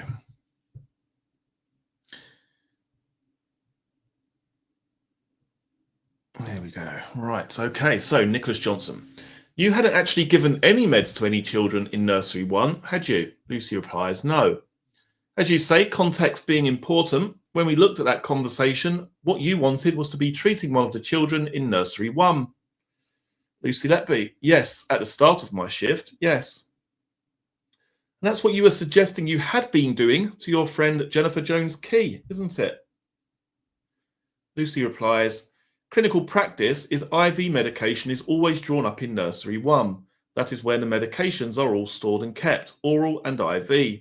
It could not be made up in a special care nursery. And then Mr. Johnson, are you covering yourself? No, it's standard practice. At 2300 hours, we know that Sophie Ellis gave child C his first feed and did his observations, don't we? Yes. Do you accept her evidence that she aspirated his stomach and obtained a little bit of green bile? Lucy replies, yes. Do you accept that if that's what she did, there wasn't any air in his stomach? Lucy replies, no. If she's documented correctly, then yes. So no air in child C's stomach at 2300. Lucy Letby, no, according to Nurse Ellis, yes. Have you any reason to doubt what she says? No.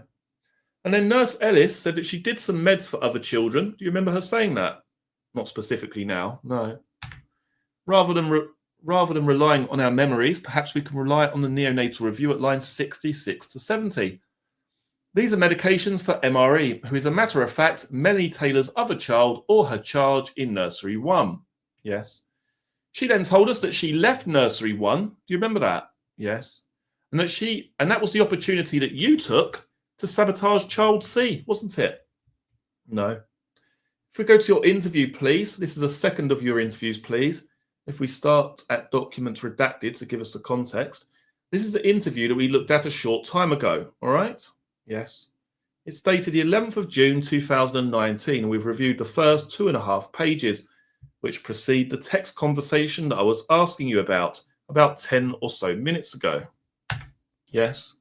If we move on, we can see that the questions at the bottom of page 13 included references to more of the text I asked you about.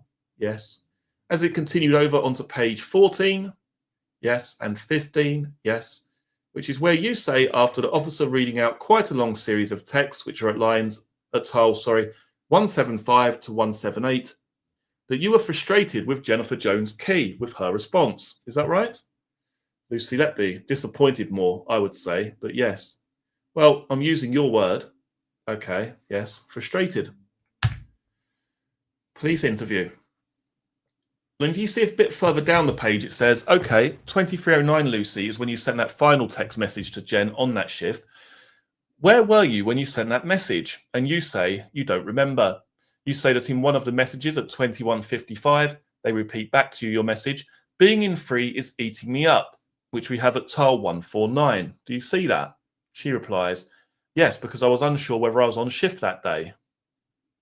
Yes, well, are you suggesting that the death of child C wasn't very memorable? Lucy replies, I don't think that's a fair point. I think at this point, I've been interviewed by so many babies. Not so many, but it's just an error in how she's spoken by the looks of it. Interviewed by so many babies on various dates, I could not recall every baby that I'd looked after, or that this was specifically child C at that time.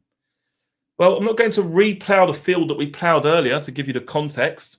The police conclude their review, as I reviewed with you, of that series of text messages. Do you see there? She replies, yes. They say about 7 lines down. So you sent that file text to Jen at 2309 and child C collapsed at 23:15. Yes. So 6 minutes after you sent that. So 6 minutes after you sent that message, child C has collapsed. Yes. What are your thoughts on that? And your response? I don't recall where I was at the time that I sent that text. I might have been at the nurse's station and then have gone into nursery 1 to do something else. Yes, they're not telling you you were in nursery 1, are they, at that point? Yes, I believe beforehand Sophie had suggested that I was there. Oh yes, right at the beginning of the interview. Yes. You are here accepting, aren't you? You were in nursery 1 when you finished that series of texts with your friend Jennifer Jones Key, and you were feeling frustrated. She replies, no, I can't confirm that I sent that message in nursery 1. No, not sent the message. You are confirming that you went, having sent the message, you went into nursery 1. Lucy Letby. No, I'm not saying that, I don't think. I'm saying I don't recall where I was. Yes, you say, quote, I don't recall where I was at the time that I sent that text. Yes. I might have been at the nurse's station, and then I've gone into nursery 1 to do something else. Yes, because just previous to that, it was suggested to me that Sophie Ellis had seen me at the cot side, and I took that to be accurate. It is accurate, isn't it? Lucy Letby, it wasn't her word at that time. You were quite happy to accept it, were you? She replies, I haven't accepted it. I've said I don't recall. The death of child C was very, very memorable, wasn't it? She replies, yes. Actually, it's a lot longer than I thought it was going to be. Right, we continue on. So this now moves on to the following day. And I will just stop there for 2 seconds, and then we'll continue on very shortly. Right, we need some more likes. I can't see how many likes are there, but Mr. Lenny...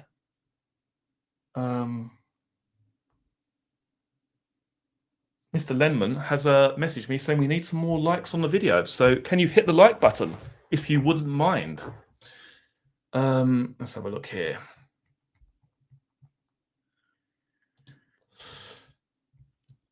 Gert or Gert, I don't know how you pronounce that, but there we are. Crime scene to courtroom, leaking sewage pipes and poor condition of the hospital you have not discussed. Leaking sewage pipes, death still happened after Lucy left the hospital. When will you discuss? Well, the situation with the leaky sewage pipes, or whatever it was dealt with during the trial, wasn't it? They dealt with that because that was the whole point of the plumber being there. So they dealt with that. And as I say, I deal with stuff in terms of the case. I'm looking at stuff in terms of what was spoken in court, not stuff that you know, has come out afterwards trying to suggest certain things have happened and this, that, and the other. I'm looking at the facts of the case as it is. And like I say, the stuff with the, you know, the leaky sewage, this, that, and the other, it's already been dealt with.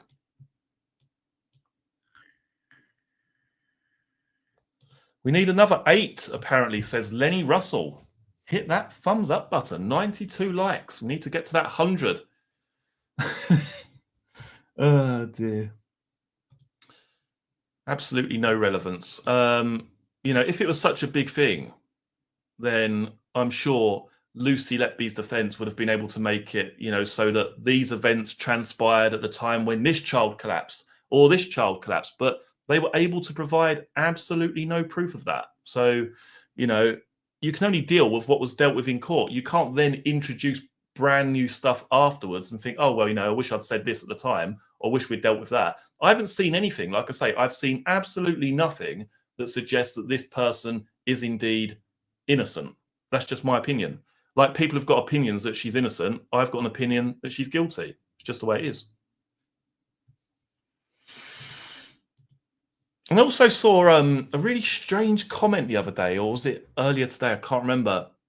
When someone says, someone said in one of my videos, oh, you know, you're going to be sorry. You're going to be sorry. Like, as if she's then found innocent, I'm somehow going to be bothered by that or impacted by that in some way, shape, or form. Like I say, 90 to 95% of my content has been a factual representation of what took place during her trial. That's not my fault. That's just me relaying the facts. It's very simple. Let's have a look here. Do you have transcripts of the plumber giving evidence? No, I don't, but I could get hold of them. I could probably get hold of them in about, well, within a day, I would have thought, if I really feel a need to. I mean, his evidence was quite short, wasn't it? I mean, most of it was covered by the live reporting that I've already done videos on already, back when the trial was actually taking place. Yeah, it's funny, isn't it? I mean, it's no different with the Essex Boys stuff. People take it so personally. Like, you know, oh, hang on a minute. If this person is then found out to be guilty, you know, oh, it's going to look really bad. It's like, no, not at all. I'm a true crime channel. I focus on the facts of a case. Like, why would it bother me?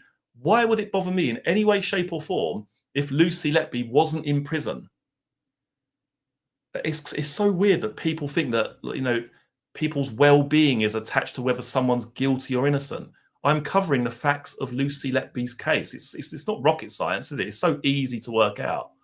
Hang on a minute. What should I add to that? They say you'll have egg on your face. Yeah, why though? Why would it bother me?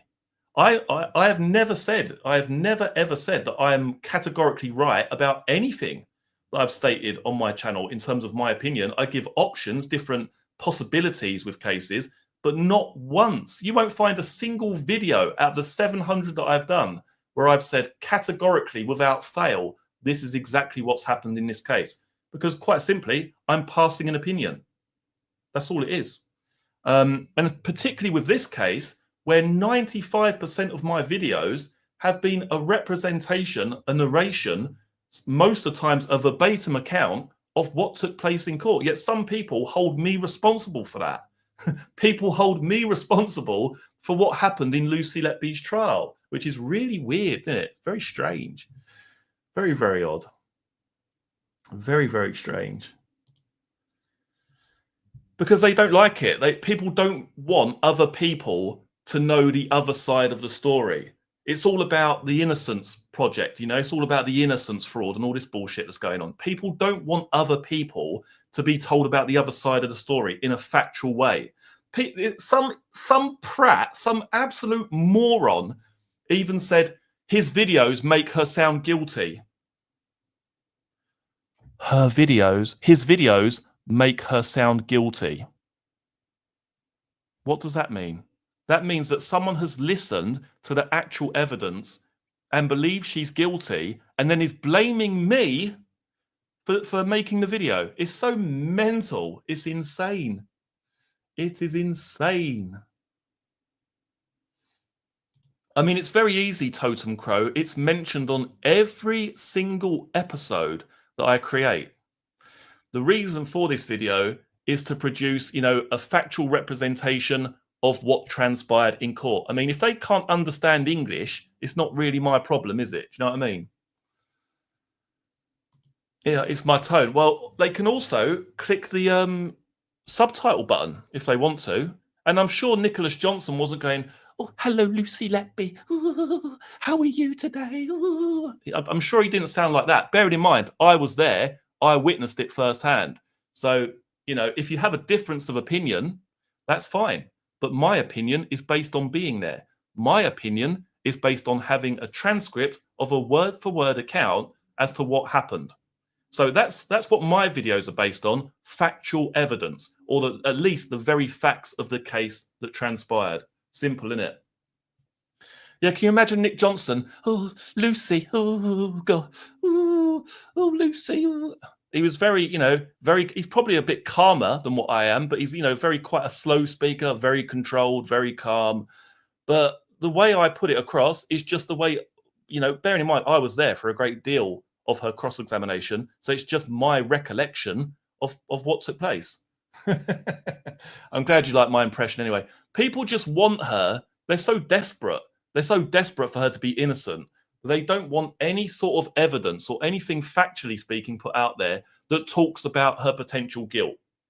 And the way they try to shut people down is by shaming them, saying, "Oh, if she's found innocent, oh, you're going to look really sick." Like, I couldn't care less. If she gets out tomorrow, it's hardly going to change my life, is it? I would simply probably cover her innocence and the fact that she's been released from prison. You know, it's not going to change anything to do with my life at all. Thank you. Lenny Russell has gifted 10 crime scene to courtroom memberships. Thank you very much. Like I say, I don't even know why I'm entertaining this conversation. It doesn't interest me. It doesn't bother me at all, although it probably sounds like it does. You know, people can have an opinion whether she's innocent or guilty. I don't get wound up by other people's opinions. But for some reason, if you believe she's guilty and you make videos, even if you make videos that are literally just a verbatim account of what took place in court, for some reason, you're going to look really silly, apparently, when she's found innocent. Why? Why would I? Because I'm just literally creating something that's happened. I'm recreating an event which took place in court.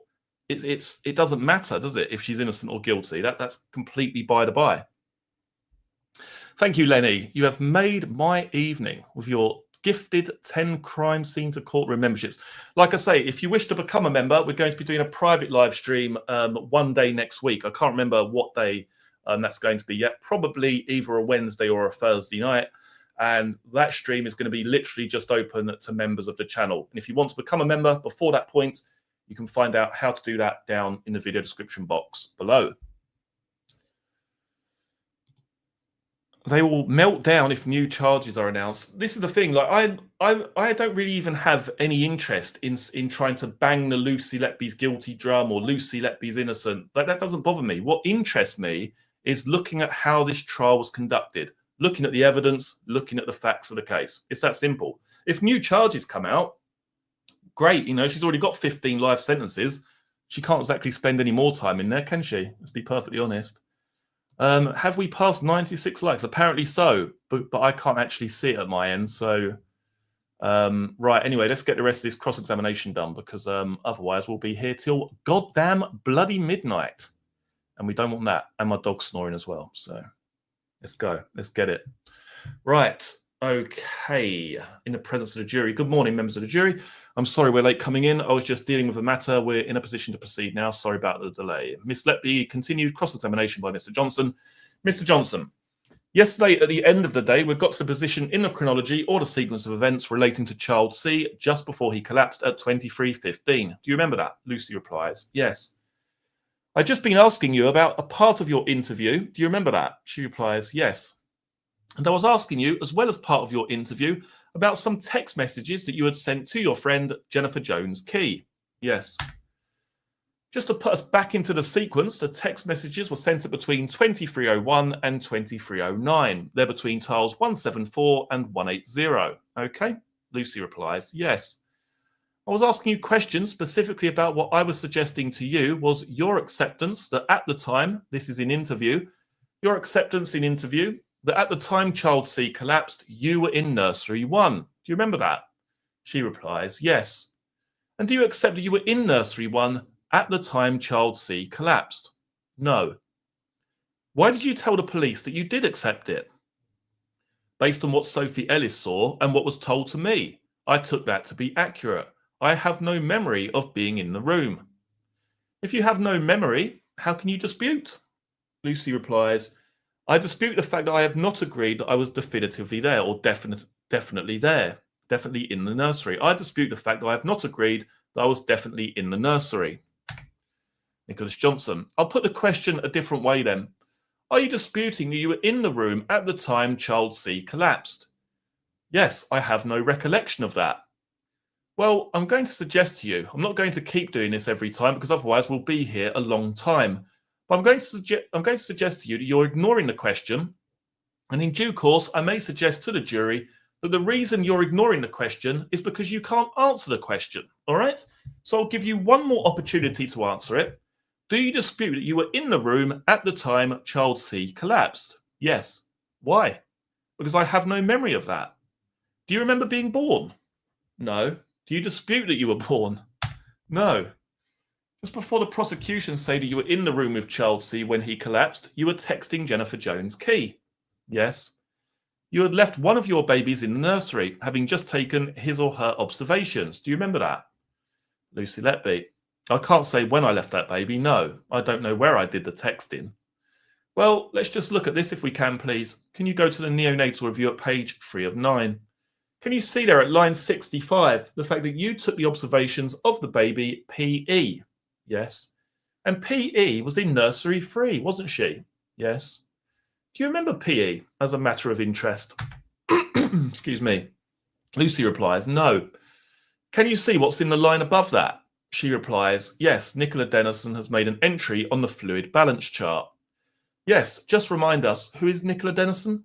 The Band 4 nursery nurse. Why did you leave PE with Nicola Dennison? And this is a really interesting point based on what's written here on these charts. I haven't handed over care to Nicola Dennison. No, but whether or not you've handed over care, why did you leave a nursery nurse, a Band 4, someone of lesser qualification to you, with a nursery nurse? Well, I can't answer that. It's not unusual for nursery nurses to help out with feeds. Well, it may not be. But I'm asking you why you left that child at that time with that nursery nurse. Now think about this, all you innocent lovers. Why has she left the room where she's looking after her children? Why has she handed over care to this other nurse and just so happens to coincide with when she then appears in nursery 1? Ooh. Right, let's carry on. Well, it may not be, but I'm asking you why you left that child at that time with that nursery nurse. I have no memory of that. Whose responsibility was PE? Mine. Did you have something better to do? No, both babies that night had the care they needed.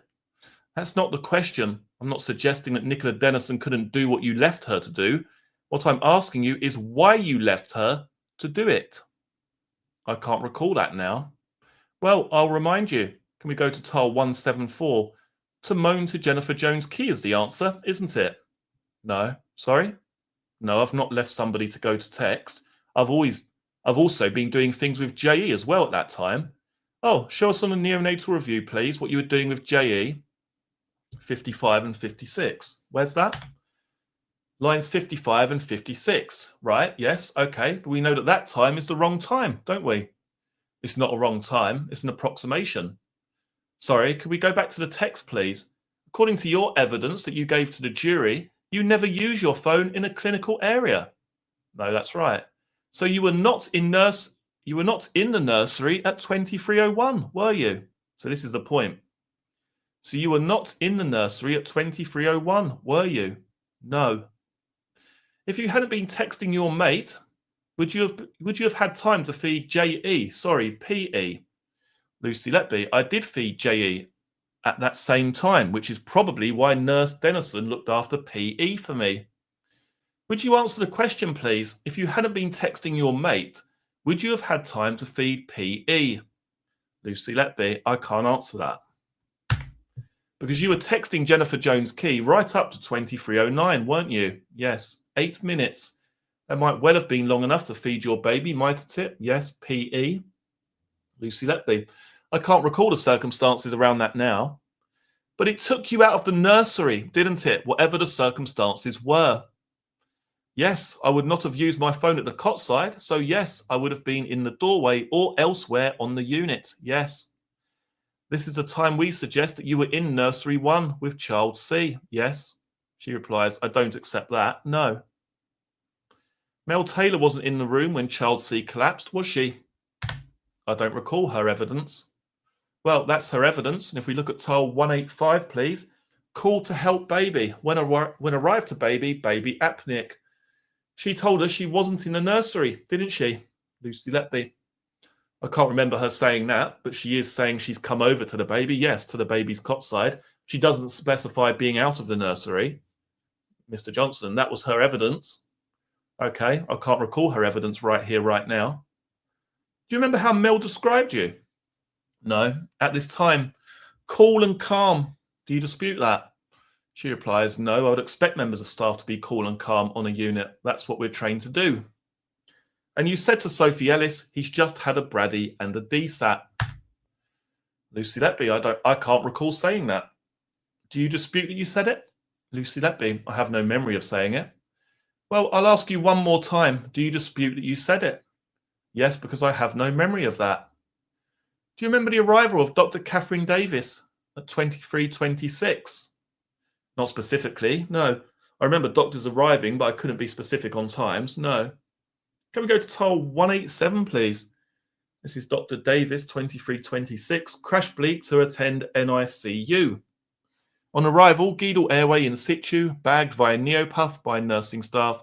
Occasional intermittent gasp noted. Chest compressions commenced. Can we scroll down, please?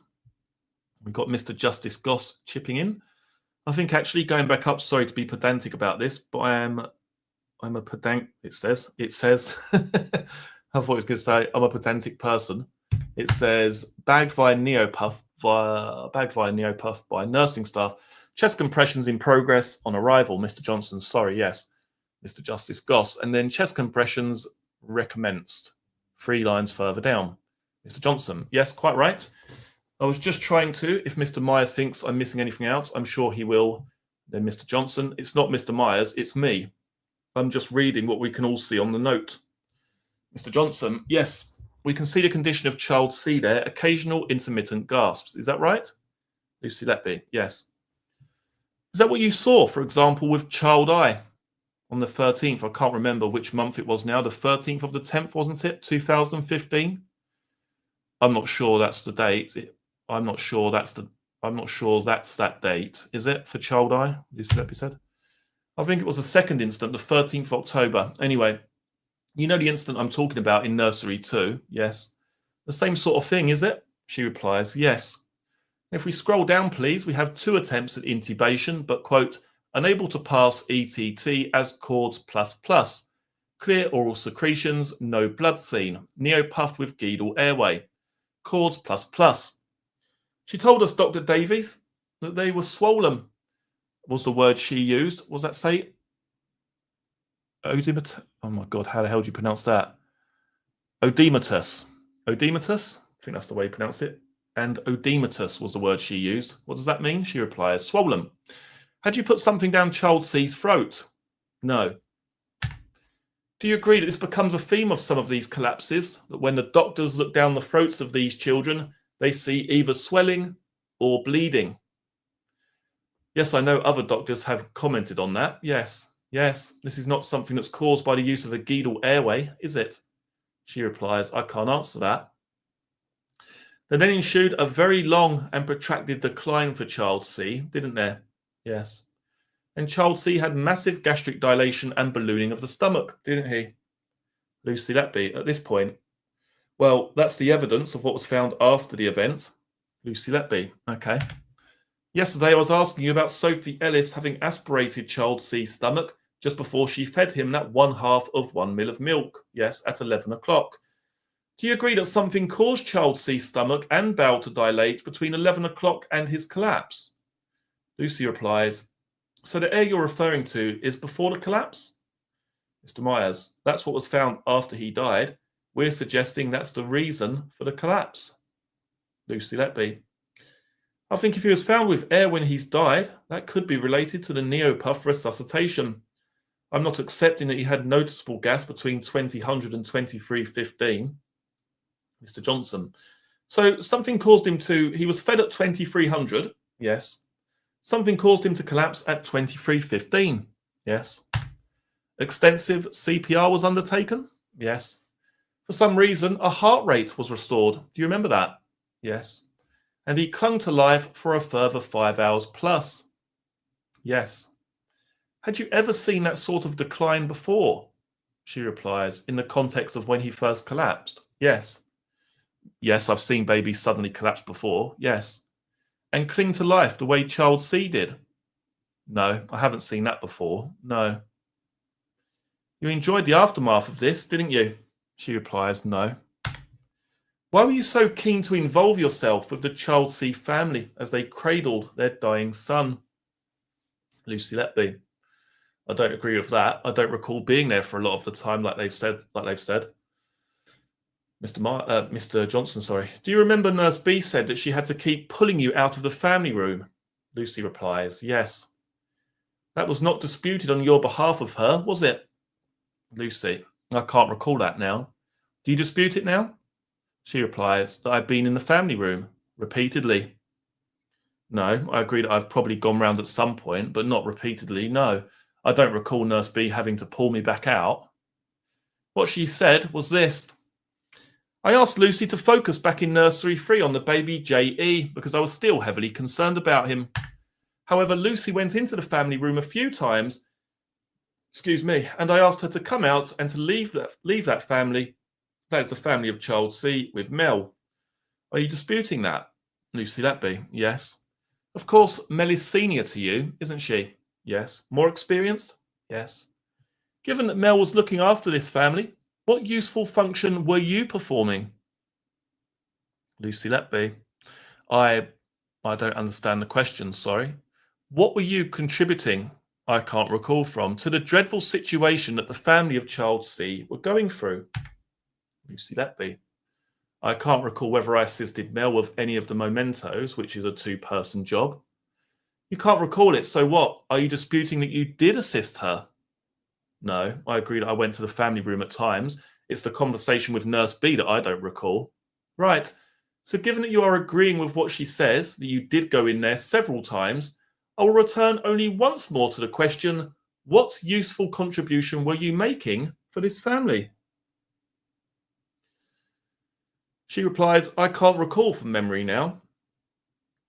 So does that mean you dispute that you were making a useful contribution? She replies, I'd have to check the charts to see if there was anything that I co-signed at that time. The charts wouldn't be in the family room, would they? Lucy replies, the bereavement checklist, yes. You leave that with the family, do you? The bereavement checklist? Lucy Letby. All the paperwork for a baby is kept in their cot side, so he wasn't in a cot. He was in the arms of his mother. No, but I say I may have been assisting dying, wasn't he? Wasn't he, Lucy Letby? Yes. Yes, so one more time. Tell us what you were doing. I can't recall from memory. I would have to see if there was anything that I'd signed as doing with Mel, such as the hand and footprints. Of course, if that was what you were doing, Nurse B would have approved it, wouldn't she? I have no memory of that conversation with Nurse B. Do you remember what else the mother of child C told the jury about what you did? She replies, I'd made a comment about saying goodbye to child C and putting him in a basket. Yes, you've said your goodbyes now. You want to put him in here. Agreed evidence. Do you still agree it, or do you dispute it? She replies, no, I don't recall ever saying that, no. So you're disputing it now, are you? She replies, yes. Even though it's agreed evidence, I see. When did you decide that you were disputing that bit of evidence? I don't understand. It was agreed when it was read to the jury, you see, so that's the starting point. We're now at the end point where you're disputing it. I'm asking you when between when it was read and today, you decided that you were disputing it. She replies, I don't think I've ever accepted definitively that that's what I said, if that's an accurate recollection by the parents, but I don't recall that. You were enjoying what was going on, weren't you, Lucy Letby? No. Did you remember before you saw all the evidence in this case that child C's collapse had been just after he was first given that 1/2 of 1 ml of milk? Yes. Why did you remember that particular detail? Because Sophie Ellis had been very upset that child C had deteriorated so soon after having his first feed that she had given him. Was she blaming herself?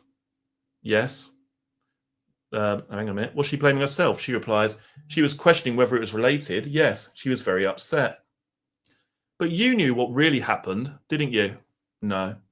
Did you enjoy seeing Sophie Ellis upset? Lucy replies, no. Right, 2 seconds, guys. Hold the line.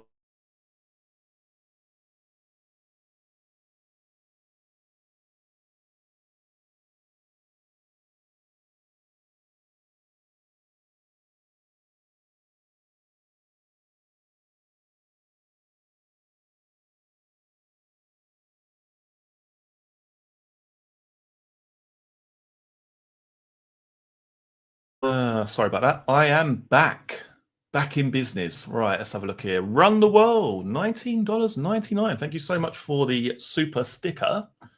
Greatly appreciated. Much appreciated. Just check I haven't missed anything else. There is something else. Let's have a look here. And also, I've just got a notification. Miss Blackwell with the $5 on Buy Me a Coffee. Thank you very much. Much appreciated. Right, let's just catch up with some of the chat here. So that concludes the cross-examination and the evidence in chief. Her cross-examination for Child D, which I plan on covering tomorrow, most likely, is also, fairly lengthy. So let's have a look here. Yes, I've just got it. I've just said that, Miss Blackwell. I've just got the donation on Buy Me a Coffee. Thank you so much for that. It's greatly appreciated. And thanks again, obviously, to Lenny Russell for his kind donation of 10 memberships to the viewers. Did I cut out there? I did mute it very briefly when I finished because I had to open the door. Let's just have a look, see if I have missed anything else. Bear with me.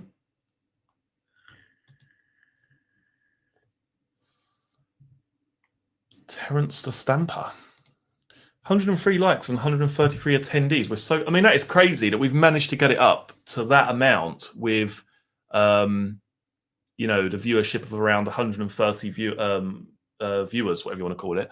So yeah, thank you so much for hitting that like button. It's greatly appreciated.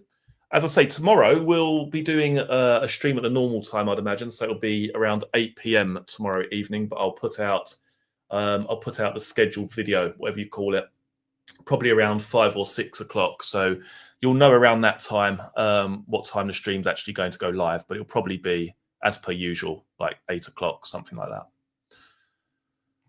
Let's just see if there's anything else that I have missed.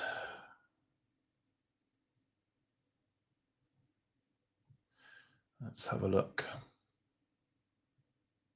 And again, thank you so much to the moderators this evening. Terence Stamper. Who else we got here? Lenny the Legend Russell. Thank you. And also Beiji Biscoff. Thank you so much for your moderation duties this evening. Greatly appreciated. Yeah, it makes you wonder, doesn't it? I mean, it's interesting. I mean, what I find particularly interesting about this case is that they've proven that she's left that room and then she can't remember where she is, surprisingly, you know, shock horror. But they've managed to prove that she's gone out of that nursery because she's texting around that time period, 6 minutes before the baby has then collapsed. So people say, I mean, there's no sort of smoking gun, is there? But it's putting the pieces together. The fact that she's left her own designated baby with a nursery nurse. So she's creating an opportunity there, isn't she? You could say. She's left her own baby. She's left that nursery 6 minutes before the other child has been attacked in nursery 1. Her colleagues are saying, the alarm went off. We went in there. Lucy Letby standing over the baby. And it's a credibility contest. Who do you believe? Do you believe her colleagues? And, you know, it's not just one colleague, is it? We're talking about like 10 or 15 colleagues have all given evidence, 10 or 15 different colleagues, some of whom are her own personal friends, have given evidence in this case against her. Whether that's, you know, the rashes that they've seen, where she was, whether she was present, what she said. And yet, for her to be completely innocent, surely all of those people have to be lying. So how big is the conspiracy? Is it just 4 people? Is it 10? Is it 15? Where does it end? How many of these individuals are wrong? How many of these individuals have to be lying for Lucy Letby to be telling the truth? That's the question, isn't it? But there we are. But like I say, this stream isn't a discussion on Lucy Letby's innocence or guilt. It's just a presentation, as per usual, of the facts of the case. So that's all there is to it. Anyway, right then, let's finish here. 2 hours and 12 minutes. Thank you very much for your attendance this evening. We'll be back tomorrow, most likely at around 8 p.m. And tomorrow will be the case of Baby D. So do tune in tomorrow. Thank you so much for everybody who has either supported via some kind of donation. That is greatly appreciated, always appreciated on this channel. And again, thank you to Lenny Russell for the kind 10 membership donation. Have a great rest of your evening, everybody. Enjoy your Sunday, or the rest of what is left of it, I should say. And I'll see you all tomorrow evening. Take care, everybody. See you later. Goodbye.